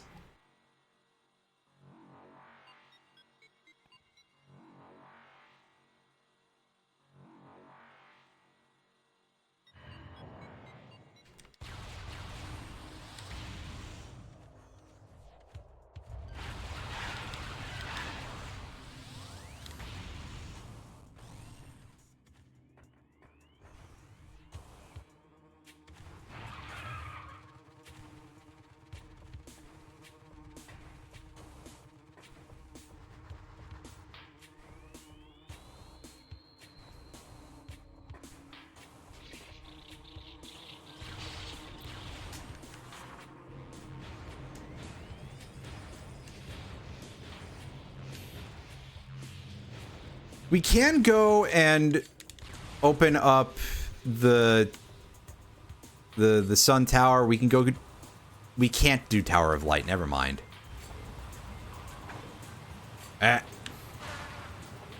Maybe so... Well, that fire flea had a weirdly delayed death there. Get in the geyser. There we go. Or fail to get in the geyser almost. That's a possibility.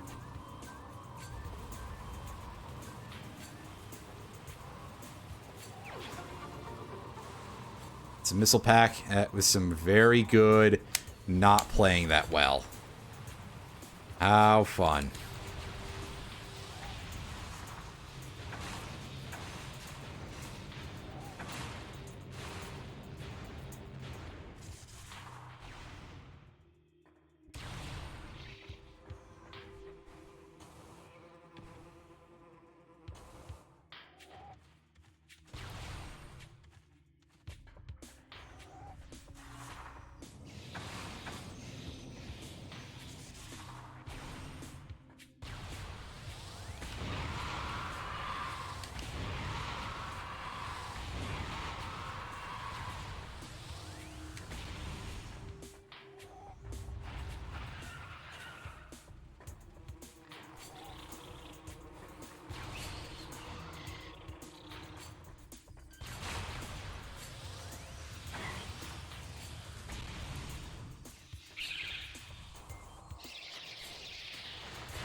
You see, my question is that would Idiot Ball be stronger or weaker than Topspin? I mean, well, I guess better or worse of a weapon would be more the thing.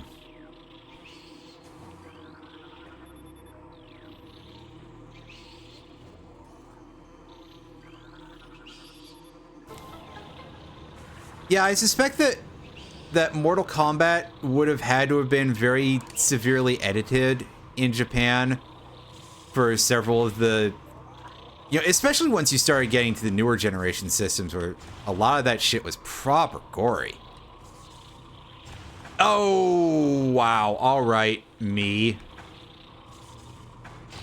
That was some really hilariously bad play.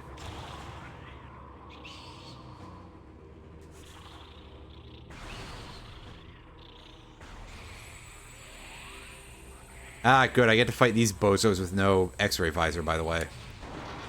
I love doing that. That's definitely everybody's favorite activity.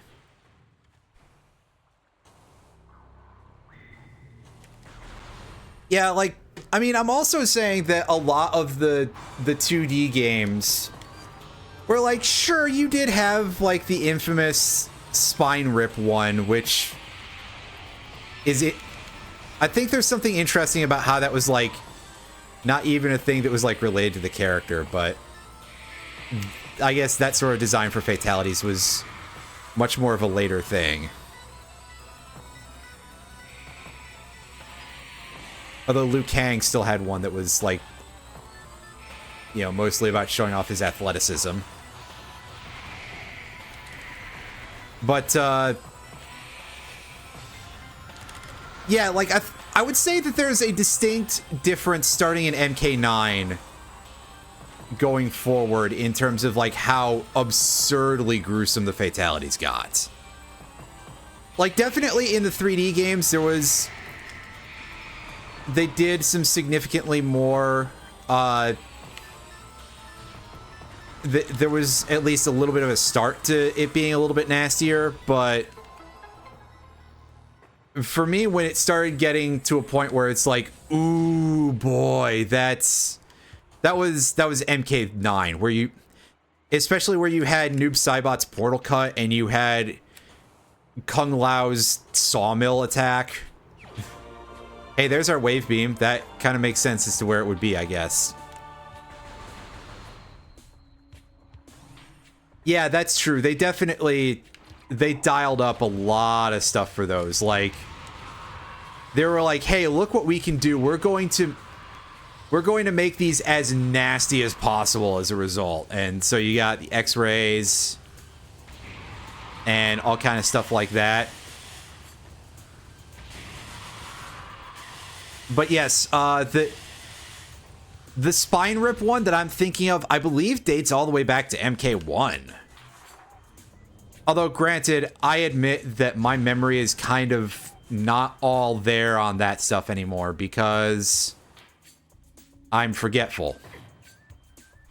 There's not really much more I can say other than I'm forgetful.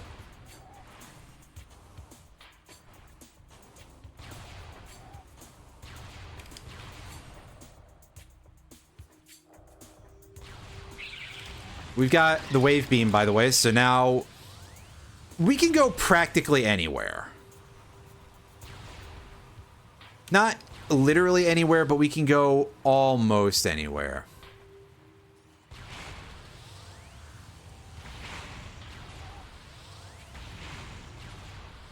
Yeah, the arcade machine drop was in MK3.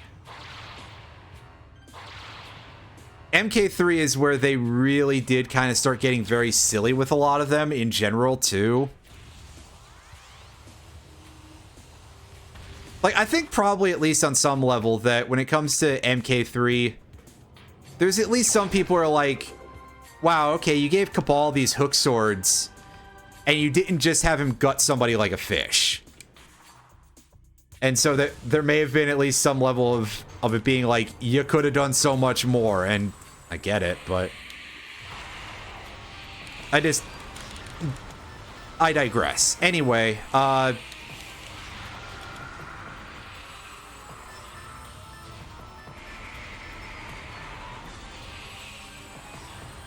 yeah, the one that I always think of in MK3 that's like probably the peak of silliness,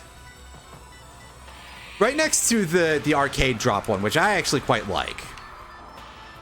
I think there's something there in this sort of like weird meta sense of it that adds a special layer of humor. But Smoke dropping so many bombs that he literally blows up the entire world is one that I find to be kind of enduring just for like being really over the top. And without being over the top gory either.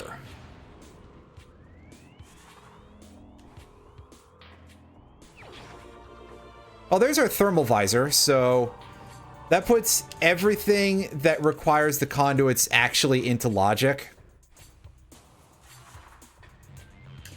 As opposed to just being like, hey, I can do it.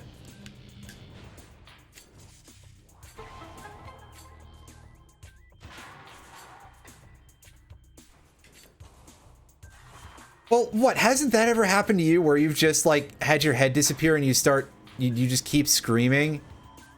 I can name at least a dozen situations that I've been in where that shit's happened to me. Wait, what? Anyway.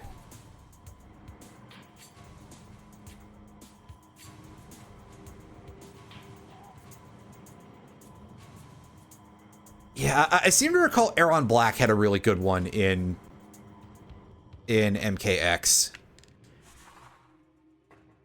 I think Tremor had some fun ones in that game too, when they decided to make Tremor a real character instead of just being some dude from Mortal Kombat Special Forces.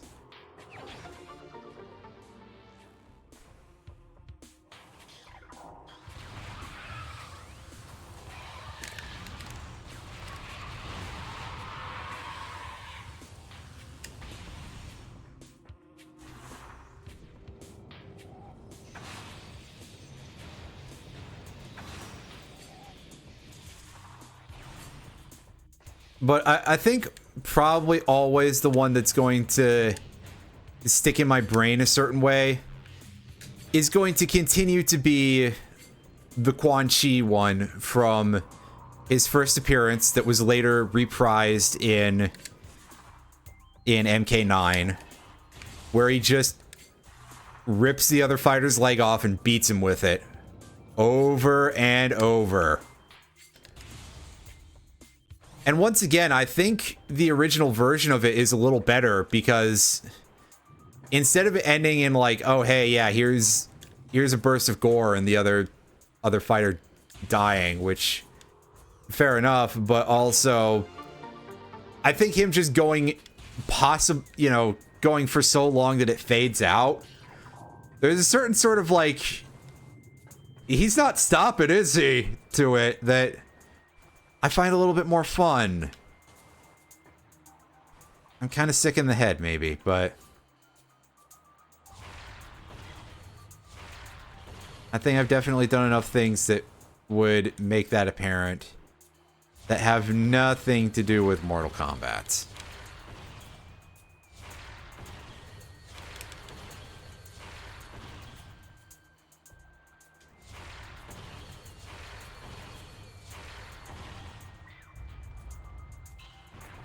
I mean, I guess on the other side of things, there's like, I think Stryker and MK3 just fucking shot somebody, right? Like, just the most straightforward.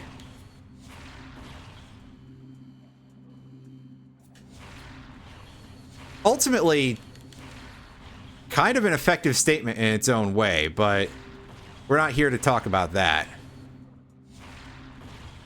I mean, just as much the fact that MK3 Stryker is like just the most some dude looking guy. Stryker is one of the, I think he is one of the same other actors for a different character in MK3 who doesn't look like he has a beer gut, but they definitely just captured like a guy at a baseball game who definitely gets into fights with other guys at the baseball game with Stryker.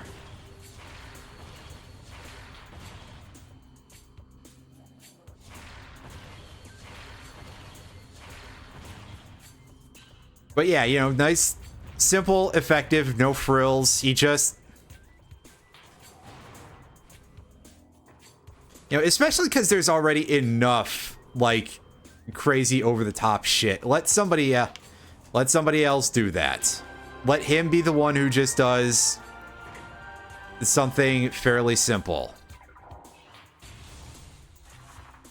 You know, you got Cyrax shooting a net at somebody and they turn into like millions of cubes of... I may have just made that one up, but I could swear that in at least some game, Cyrax is a fatality where all he does is just shoot a net at somebody and it just goes right through them and they just get chunked.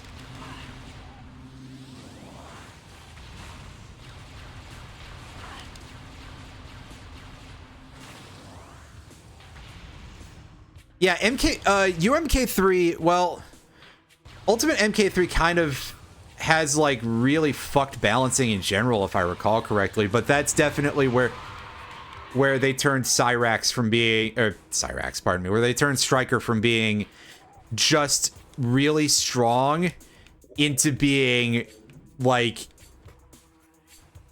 game ruining. Granted, before that, Cabal kind of had that reputation, and I kind of like Cabal, so I guess everybody gets a turn, right? I also really like playing Cyrax in the MK3 era.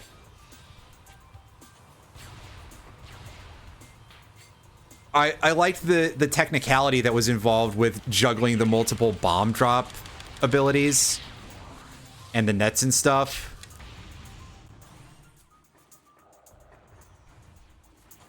But if you wanted a good character that was easy to pick up, you would have chosen Sector instead. Because Sector was dirt simple.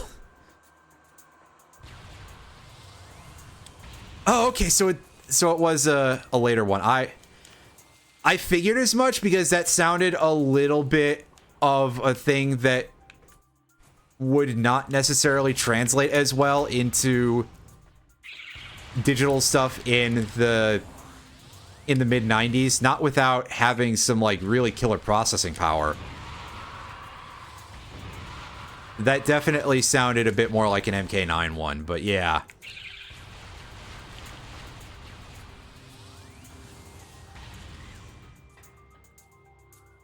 I think that... Now, hold on, by the way. Is it the new generation version of Cyrax? I think it was Cyrax that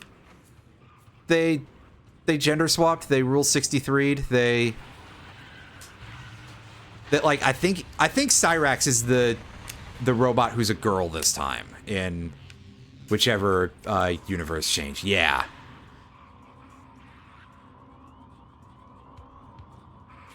Which I think is kind of neat that at least when they keep resetting the universe, because the plot of Mortal Kombat gets to like, oh shit, we've disrupted the balance of the galaxy too badly, that they do at least do like, you know, fun little tweaks like that and different spins on the characters a little bit.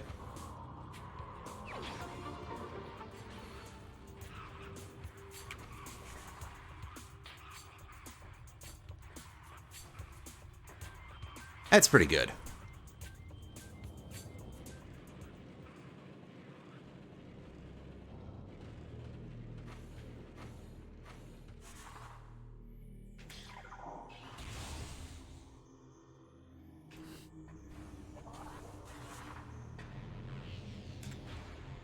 Oh, I did not remember that.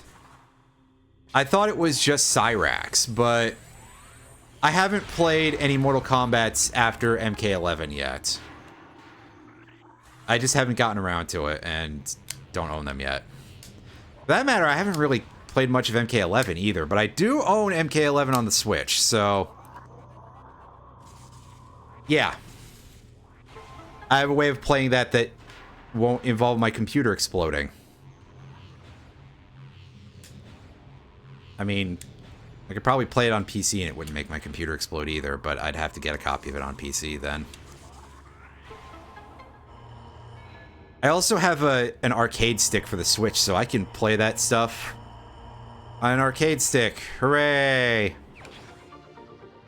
I mean, I can hook that arcade stick up to the PC as well, so technically I have one for the PC. It's just a whole you know, it's all one thing. And speaking of multi-console arcade sticks, I've kind of been considering picking up one of the ones for all the Gen 6 consoles. There's a universal one out there. My brother had one when I was a kid, and I'm thinking of picking up a different one. So, yeah. Also, yeah, in the MK1 universe, isn't it the case that Bihan, who was originally Sub-Zero and then also Noob Saibot, isn't he the new Scorpion or something? I think that's funny.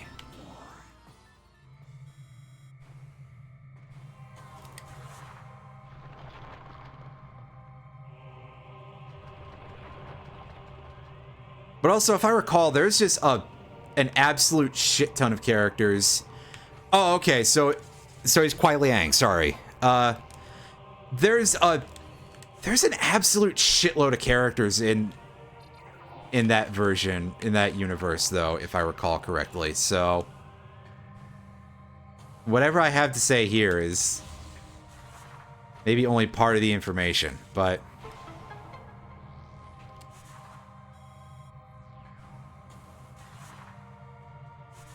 yeah, it's like, I just remember that one of the old Sub-Zeros became Scorpion for MK1, and I thought that was really amusing.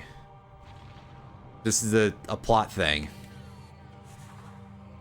So, as always, hey, good to see they're having fun with it, right?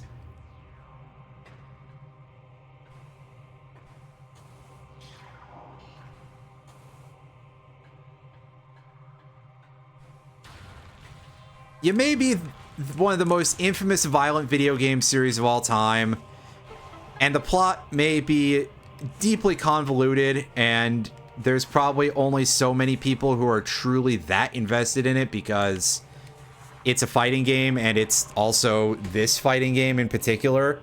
But hey, at least they're having a good time, right? It sounds really mean when I put it that way. I'm sorry.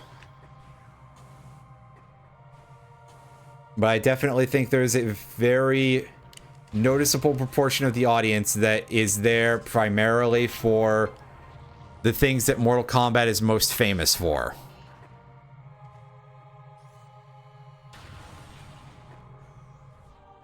I.e. the things that fuck up the developers even when they came in with adequate warning of what they were doing. And to be fair, I understand it.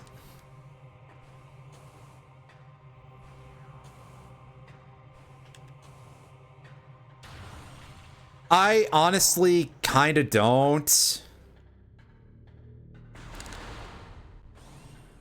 Like, I don't remember a ton of the stuff that I read about anything to do with the MK1 universe. Other than it's like, oh, hey, yeah, Cyrax is female, and also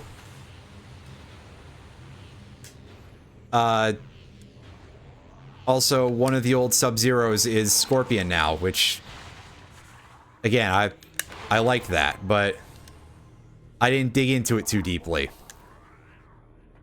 I'll be really honest, folks, I'm not good at paying a huge amount of attention to video game plots, even though I'm, like, I've made a thing out of making that my YouTube thing of, hey, I talk about video game stories. I'm actually kind of bad at it sometimes, like, yeesh. Oh well. But yeah, I mean, I'm quite open to having things posted as spoilers. It's like, go for it. I don't mind. Other people might, but they're not here to notice, so the hell with them. Or something.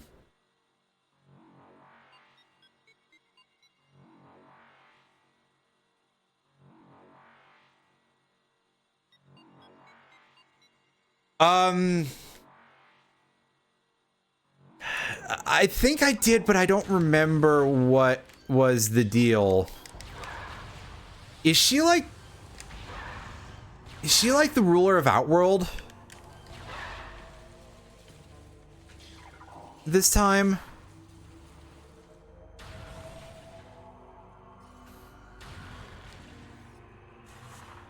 I think that's what I heard. X-ray visor get. Well, that puts that one location in logic. But, okay, yeah, so... Sorry, my brain was switched off there for a second, I guess, but... I don't remember a whole ton of stuff about the second timeline.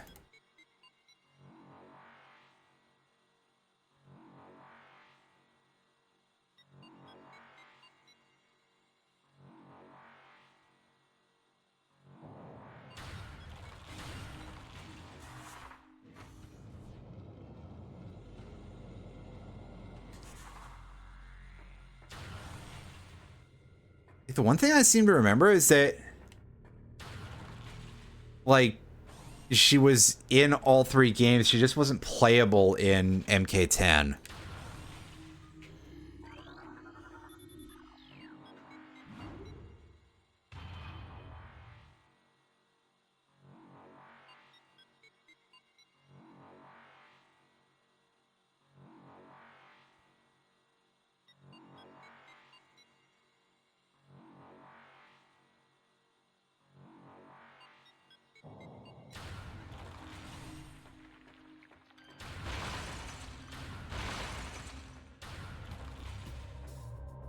Which mostly I'm pointing out because, like, she really was not in that much of the original timeline, despite the fact that you'd sort of think that she might be.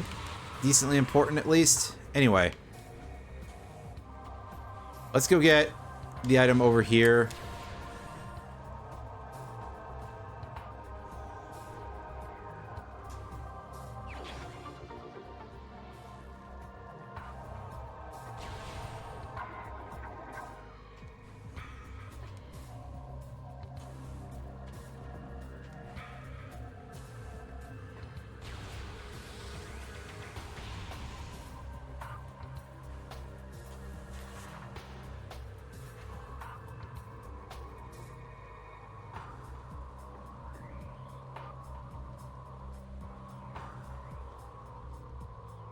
Yeah, they kind of made Shao Kahn a little bit more of a guy in the remake timelines. Pardon me. In the later timelines. What the fuck am I saying remake for? That's not correct at all. And I paid for it by ending up screwing this up.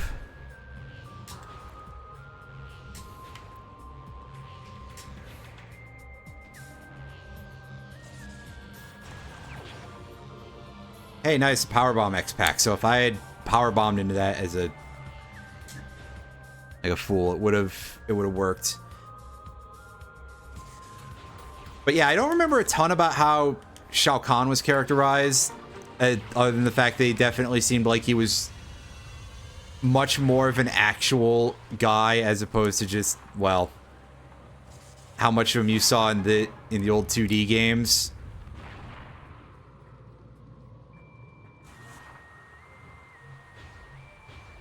I kind of remember thinking Kotal Kahn was a cool dude, though, so that's someone completely different.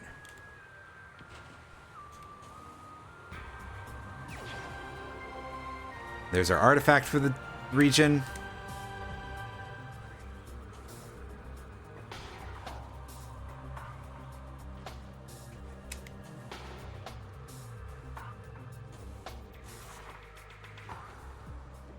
Excuse me.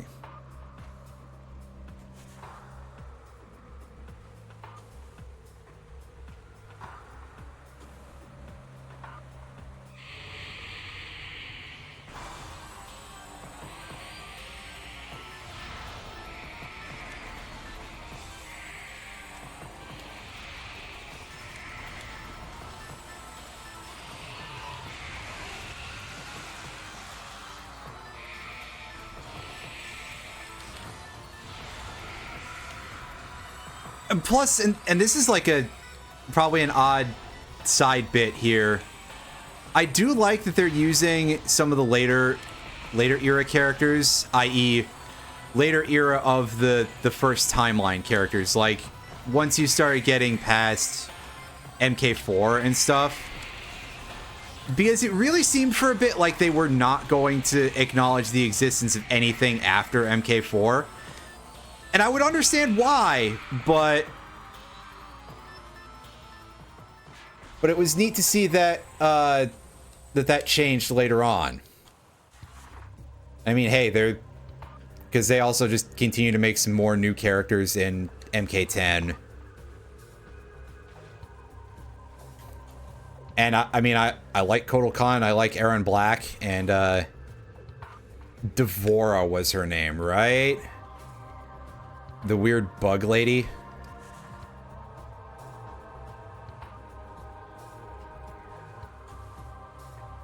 Yeah, I liked a lot of the new characters in MK10, but it was a little sad that it's like, oh yeah, nothing else after MK4.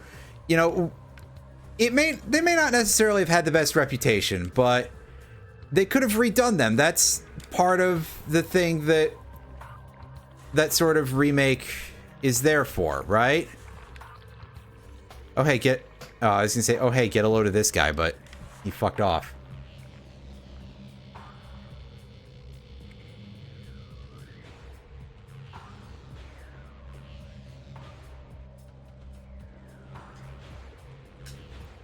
So yeah, it's kind of neat.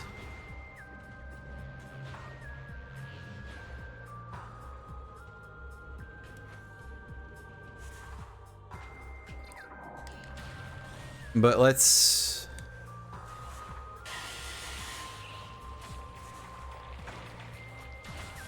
go back this way. I mean, we could go to the other side of the wrecked ship if we wanted to. I think going backwards through the wrecked ship would kind of suck, but... Oh yeah, this is the wrong door. Right. Whoops.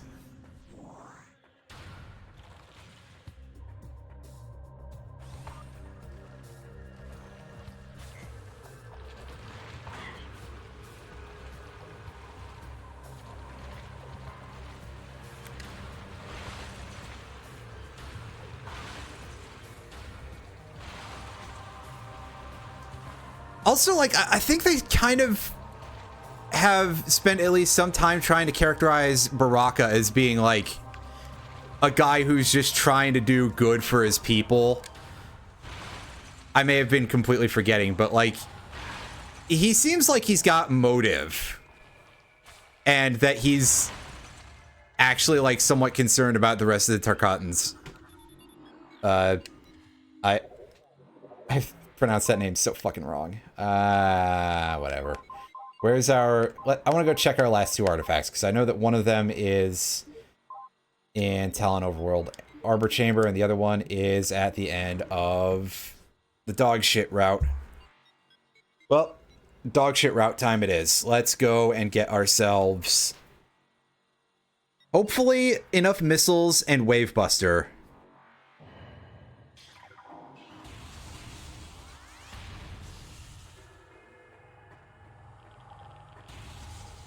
And that's like all I'm wishing for out of Phase on Mines. I mean, I guess the cherry at the top of the shit sundae here for this entire run would be that I'd have to do no tricks Meta Ridley, right? And by no tricks, I mean, actually I can boost ball him, but that's only a little bit of anything noteworthy. So yeah, let's get our...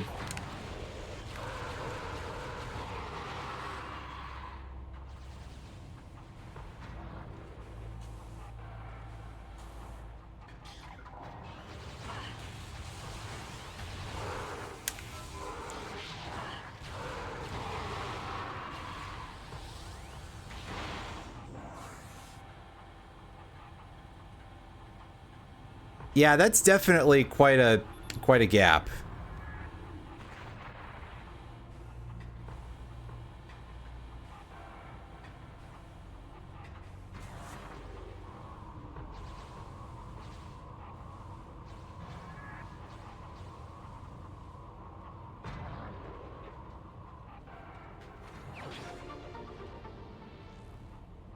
Fun.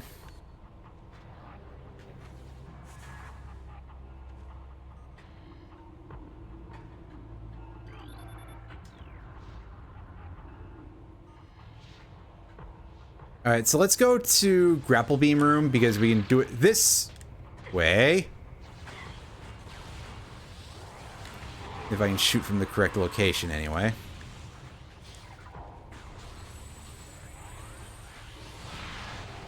Wow, that was some good job, me.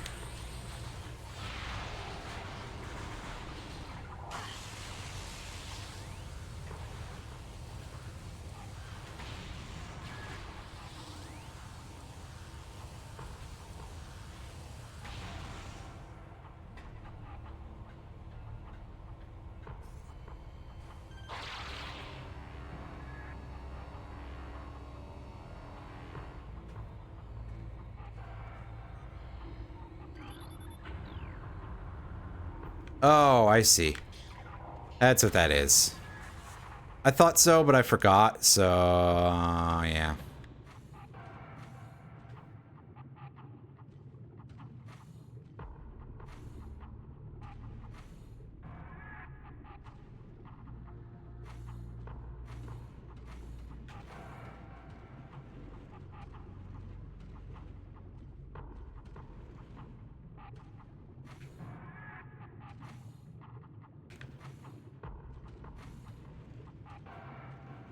Oh yeah, that's... no, let's go.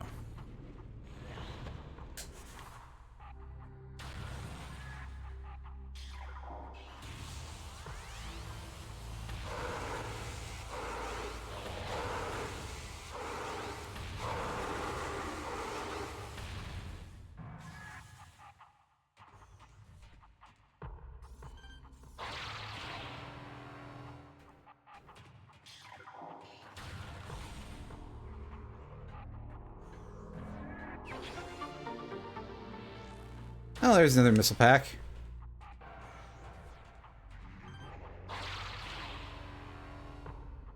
I'm just glad that he gets to be, like, a little more interesting. You know?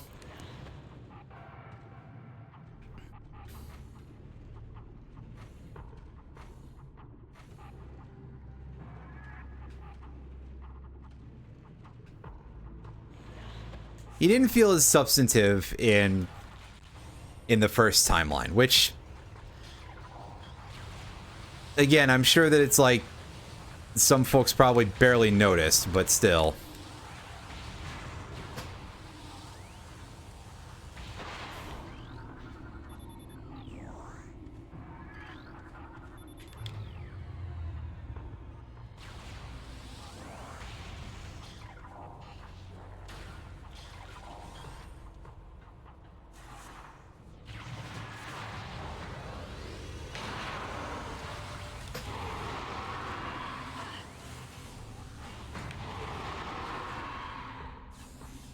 Wait, what proc that not having turrets and instead being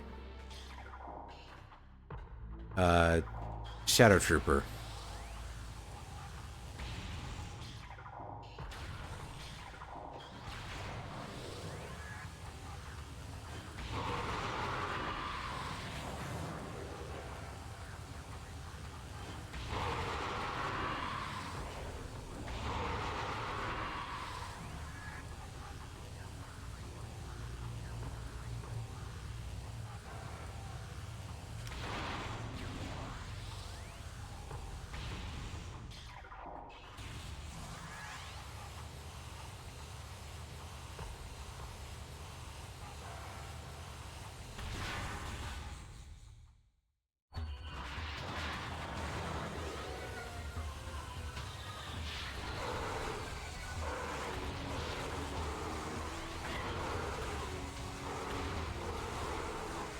They are all getting in, like, immediately, which is unfortunate because that makes this fight kind of suck. Again, these dudes are, like, not hard to take out one-on-one, but as a group, they're a bit of a problem. Or at least a bit more of a problem, anyway. Crazy leap on that guy, though.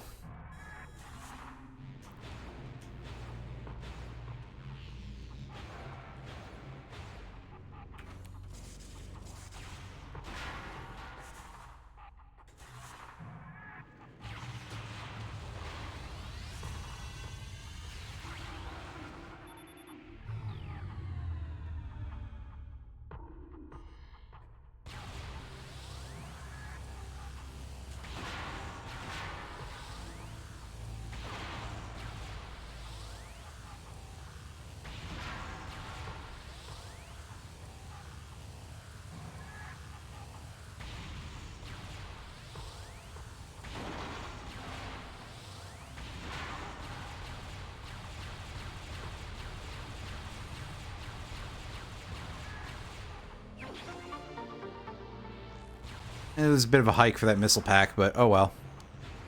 Again, good to get those and really good to just take the checks.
Yeah, power bomb expansion. All right.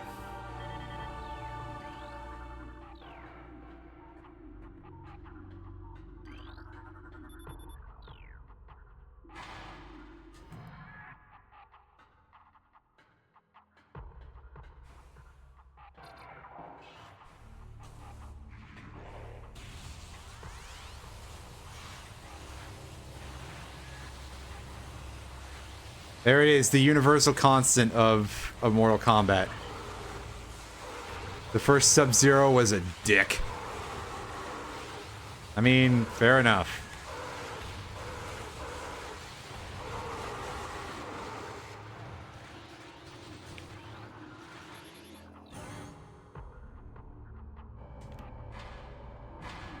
Now I'm trying to press A to skip cutscenes. That doesn't work.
Alright, and another 90 degrees.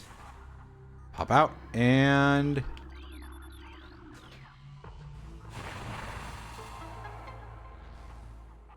fire the big laser.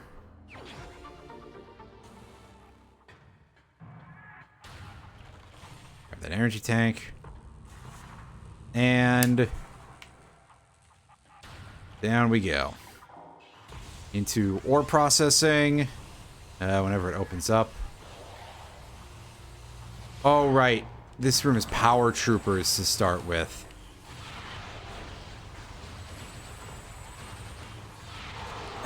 Good bouncing there from that shot. That was fun.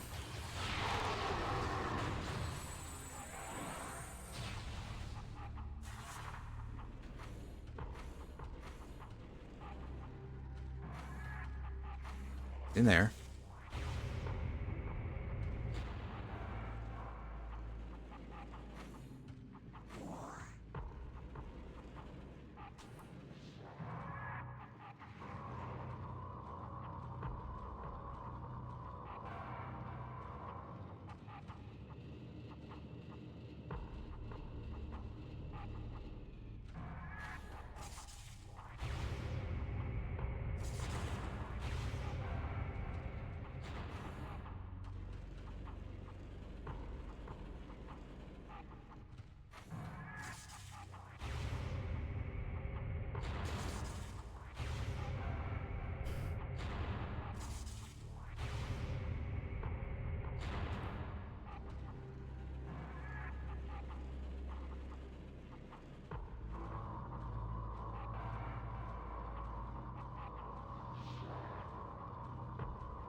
Amazing.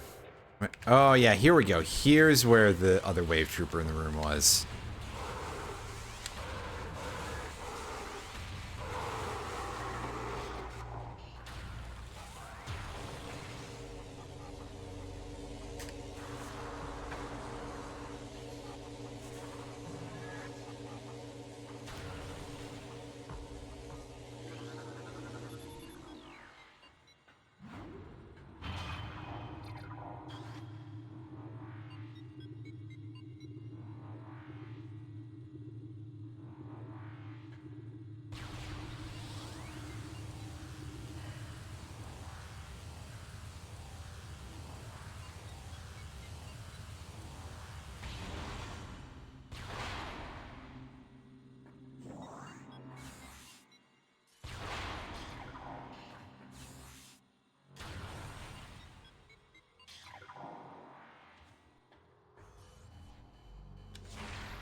Excellent. I go in here. And this is our first actual fight with one of these dudes.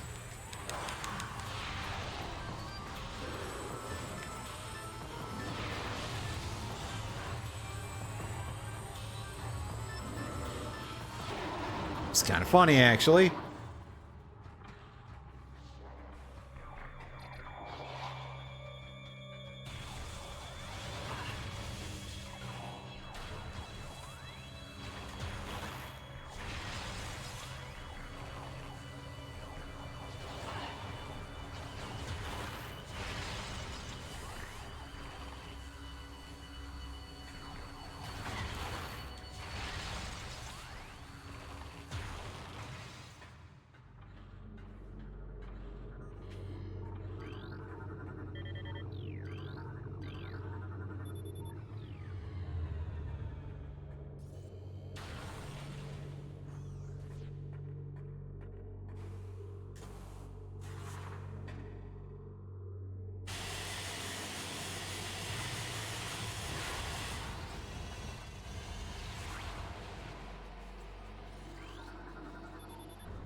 And we're getting closer with the missiles.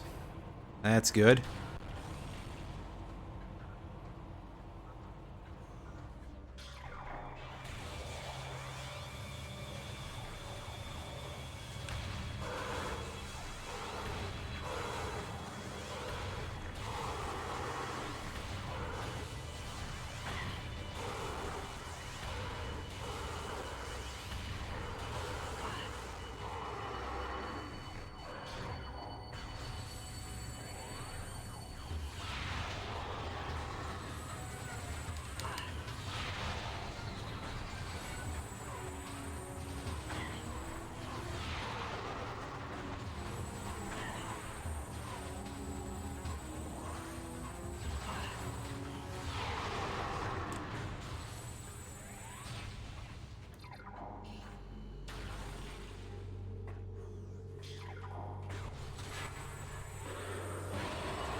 Thanks, dude.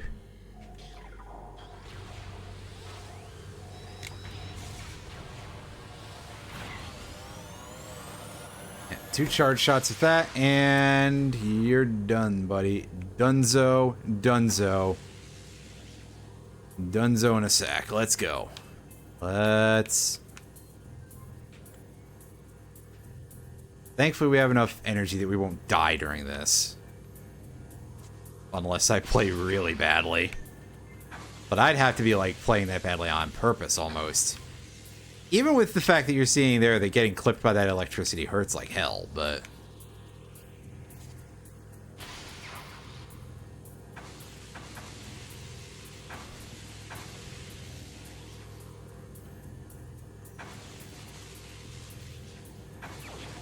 Yeah, we still hurt ourselves pretty significantly, but... we got away with it. All that worked for the ice spreader. What a profoundly excellent use of my energy. That's the smartest thing I've ever done, except for everything else I've ever done in my entire fucking life.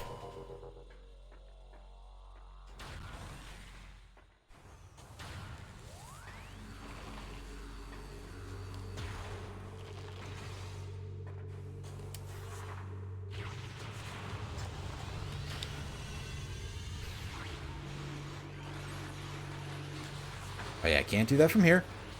Go around.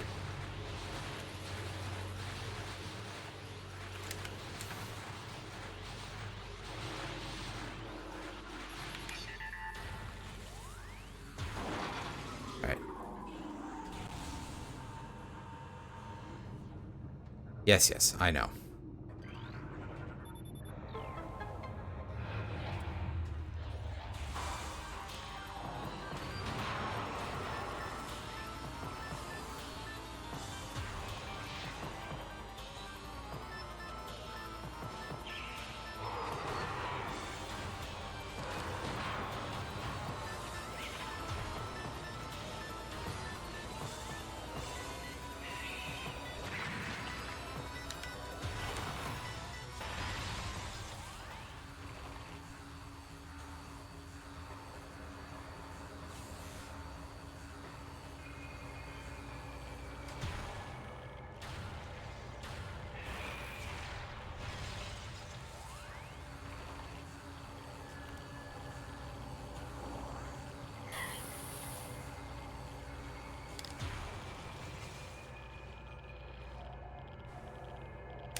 Unfortunate that I couldn't get that shot on the second Metroid. But I suppose the game was just not interested in giving me a good time with that, so... oh well.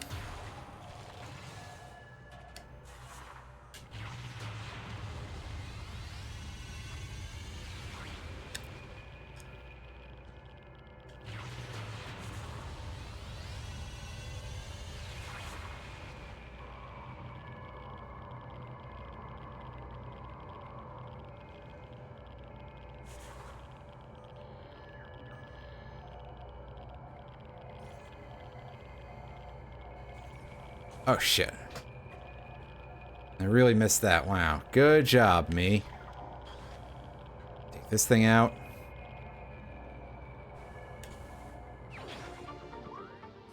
And yeah, that's the only item here. Okay.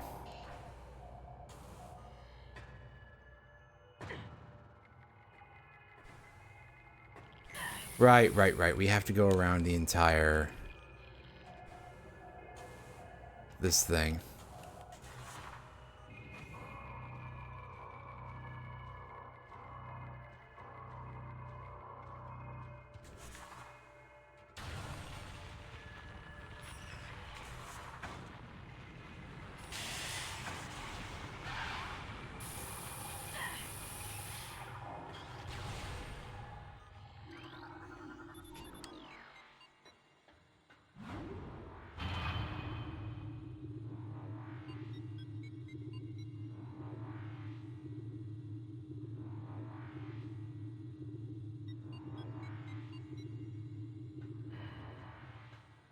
Alright.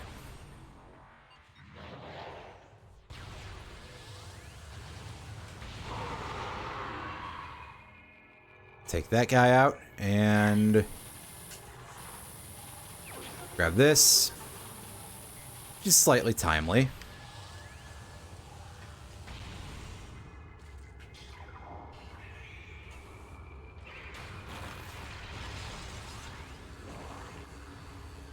I might be a little bit stuffed on actually getting through here in case if I don't find a power bomb.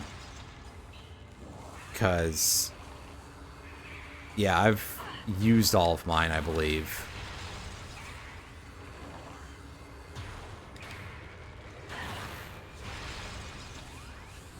And then I don't think the game gave me one. Yeah, I'm out of power bombs. Alright, so... that's fun. I actually can't go into the rest of the area right now. I guess I have to go back. And I have to do it the long way because there isn't actually a save point for a while. That's kind of upsetting, actually. In a very specific way. It's like, wow.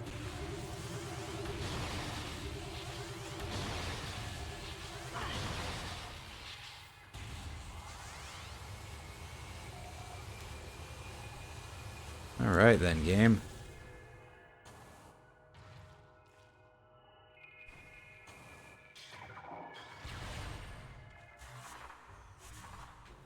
Are there crates down here?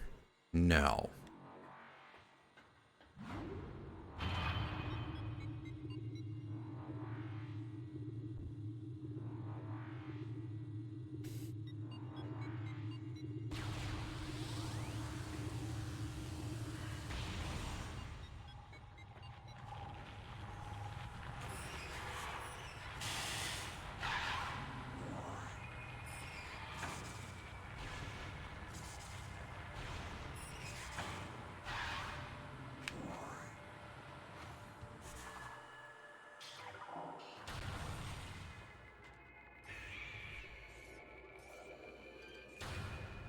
I guess I probably overdid it by just power bombing that Metroid, but I was a little bit heated about the whole thing, so.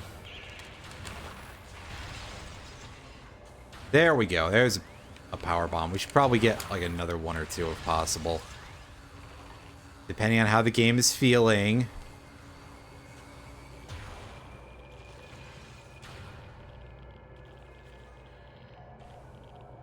Well.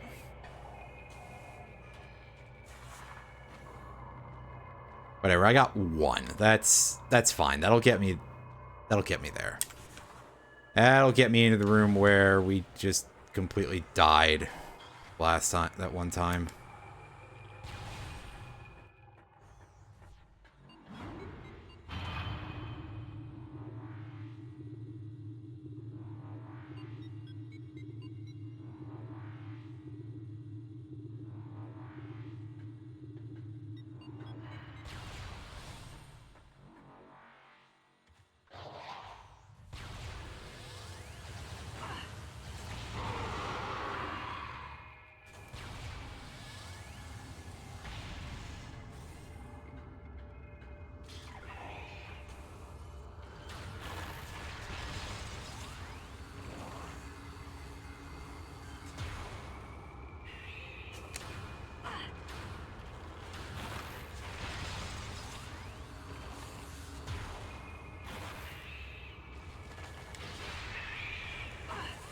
Wow, that thing really didn't stay frozen for very long, huh? Like, sheesh.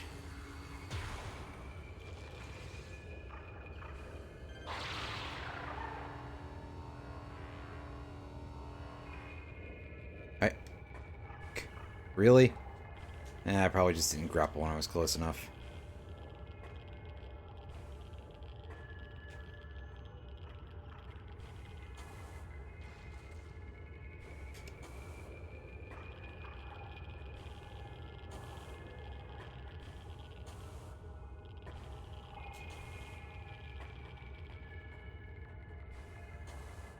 There's always a certain fun in getting to a situation where it's like, hey, I can't play this basically the way that I used to back when I played this in a more normal way.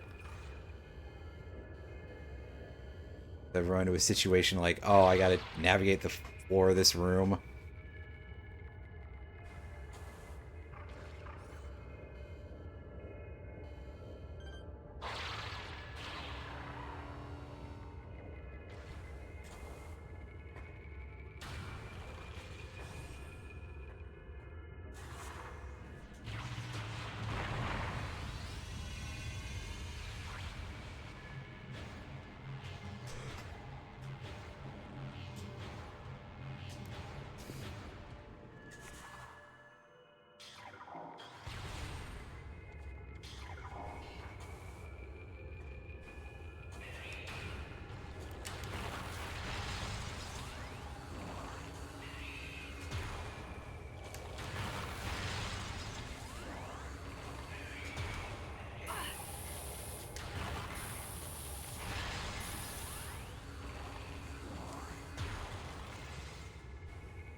Wow, that guy is shooting at me from so far away. That's a little ridiculous.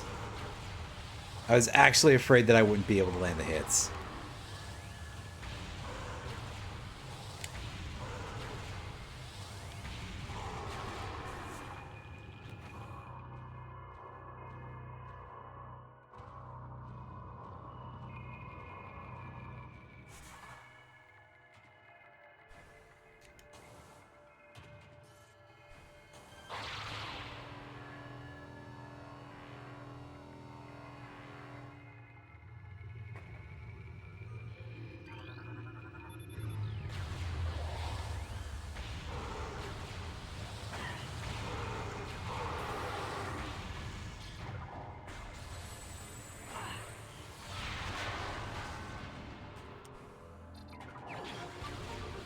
Missile pack. I mean, again, it's good, but at this point, I'm just kind of resigned to the fact that I'm going to be fighting Meta Ridley the hard way.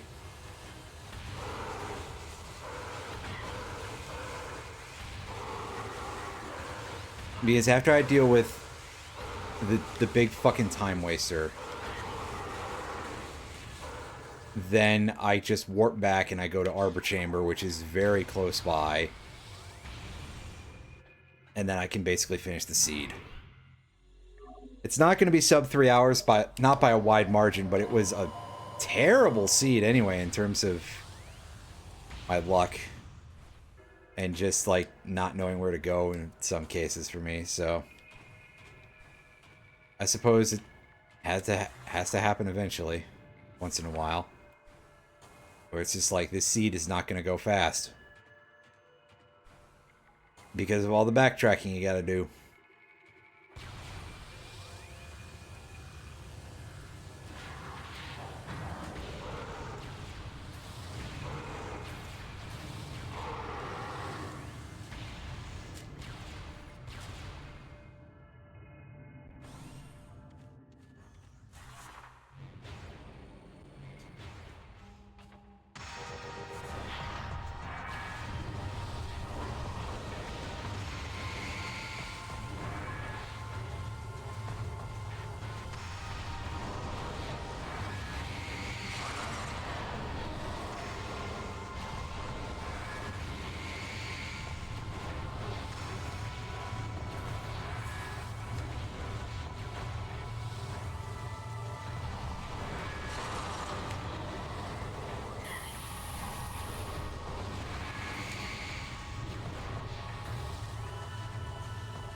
Spent so long with his shitty energy shield.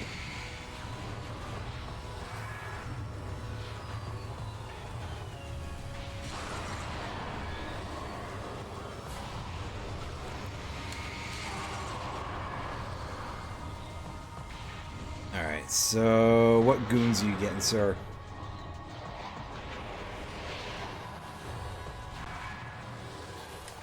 Oh, 2 plasma troopers? Alright.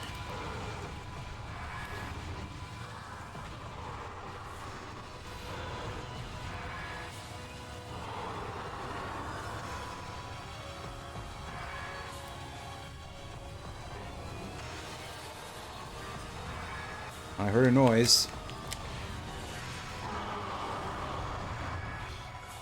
Alright.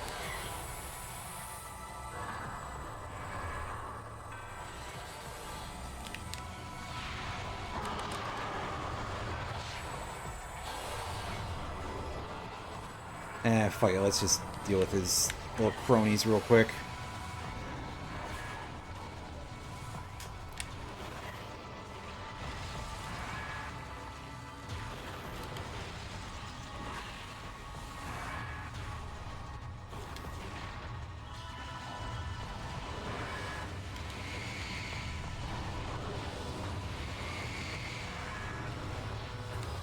Because I knew I was not going to get enough work done there to really justify trying that much. He's still basically 2 more super missiles from death. Again, of his actual health bar, because remember that Omega Pirate being Captain Time Waster here.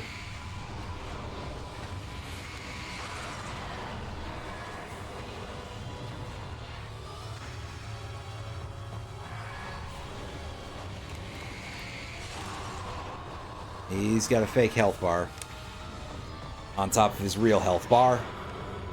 And... yeah, you skeleton eyes. Oh, ice troopers. Those are pretty easy.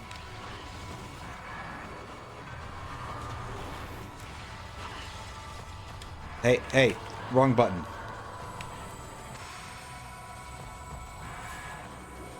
Oh, I heard his weird magic noise, so... no, that was the wrong button. Fucking hell. It's alright, I'm pretty sure we still got this.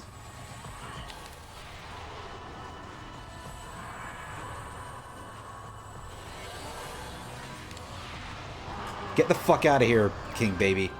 There we go. Again, good old 5-minute boss fight, because Omega Pyre is just grotesquely tanky and throws up the shield so much. But not really a very high execution fight, as I think I've made clear before. Well, I think at least we'll get all of the artifacts before 3 hours. Oh, I'm stuck in a corner or something here.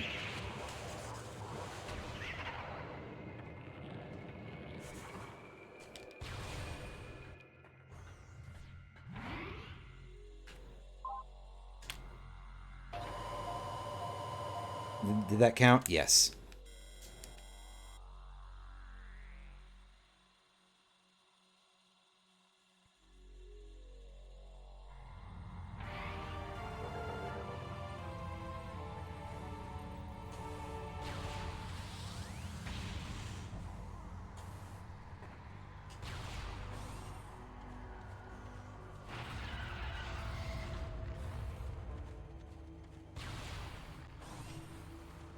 Actually, no, looking at my recording time, I'm about 250, almost 251, so there's still technically a chance that we could sub this, but it's not very high. Meta Ridley is not really the fastest boss fight anybody's ever seen.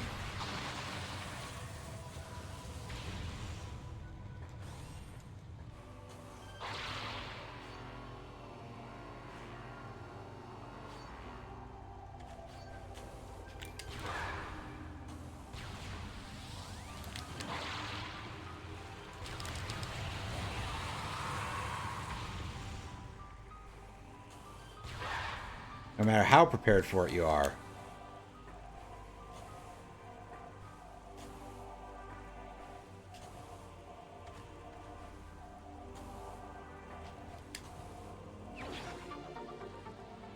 Oh, there's an energy tank. That should at least raise our chances a little bit.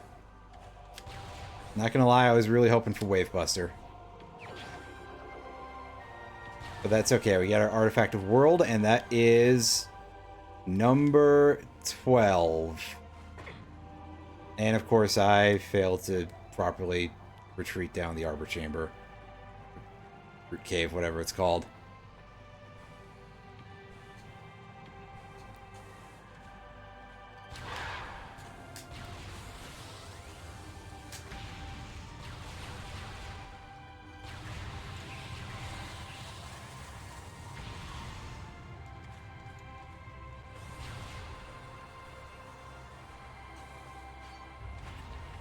Not that way.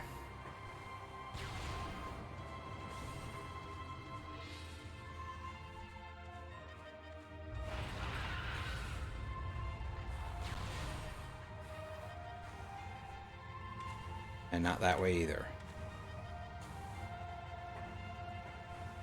Let's refill while we're here. And this will give us like 6 minutes maybe to beat Meta Ridley if we want to actually sub-3 it. Again, according to VOD clock, which is not necessarily the same as in-game time, but... And also, I probably should be starting the timer from a little earlier. I'm assuming if I were to like make this an official thing on any speedrunning website, but also I would assume that on most of those sites the time is already kind of tamped down for anything like this because, hey, popular game, and as far as I'm aware, popular randomizer for a popular game, so yeah.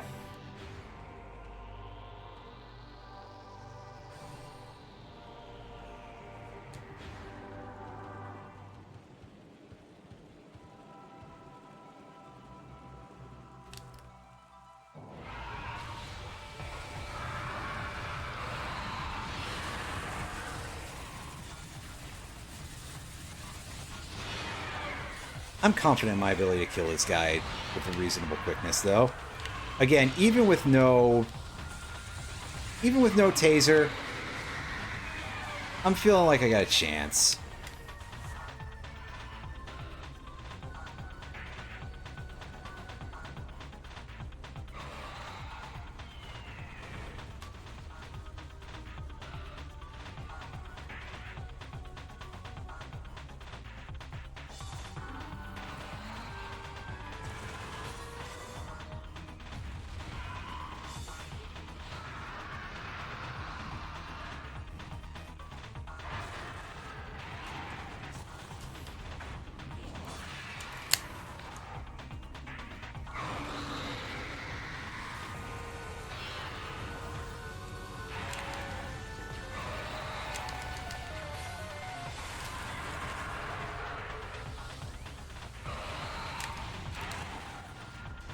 Get out of the way.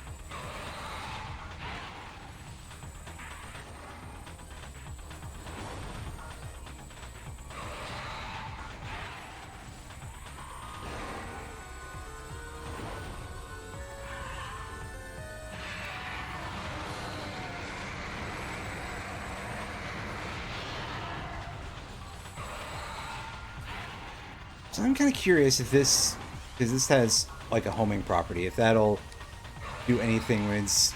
No, it doesn't seem like it. Well, that's unfortunate.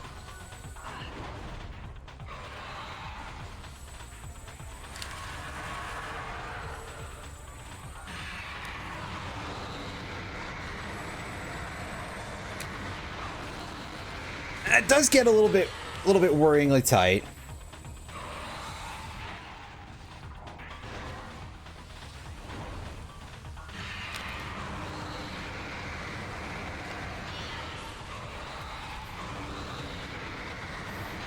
Yes, more of that, please.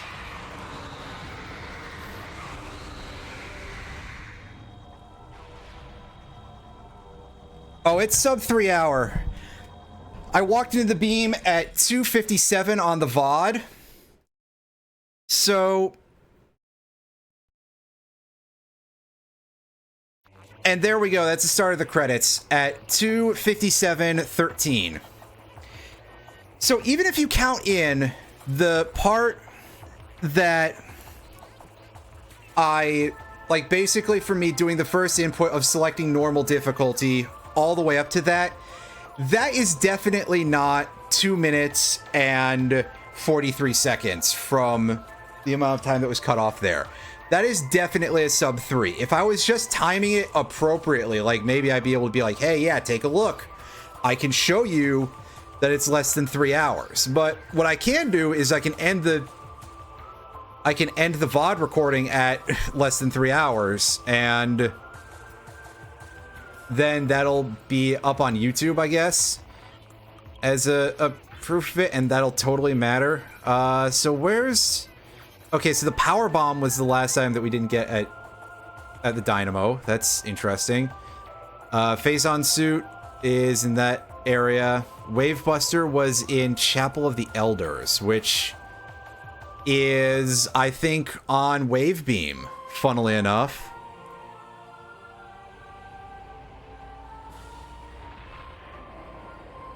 So yeah, let's just take a quick look at what our IGT is here, our in-game timer. And then I will cut the VOD. And somebody complain at me for naming it Sub 3 Baby on YouTube.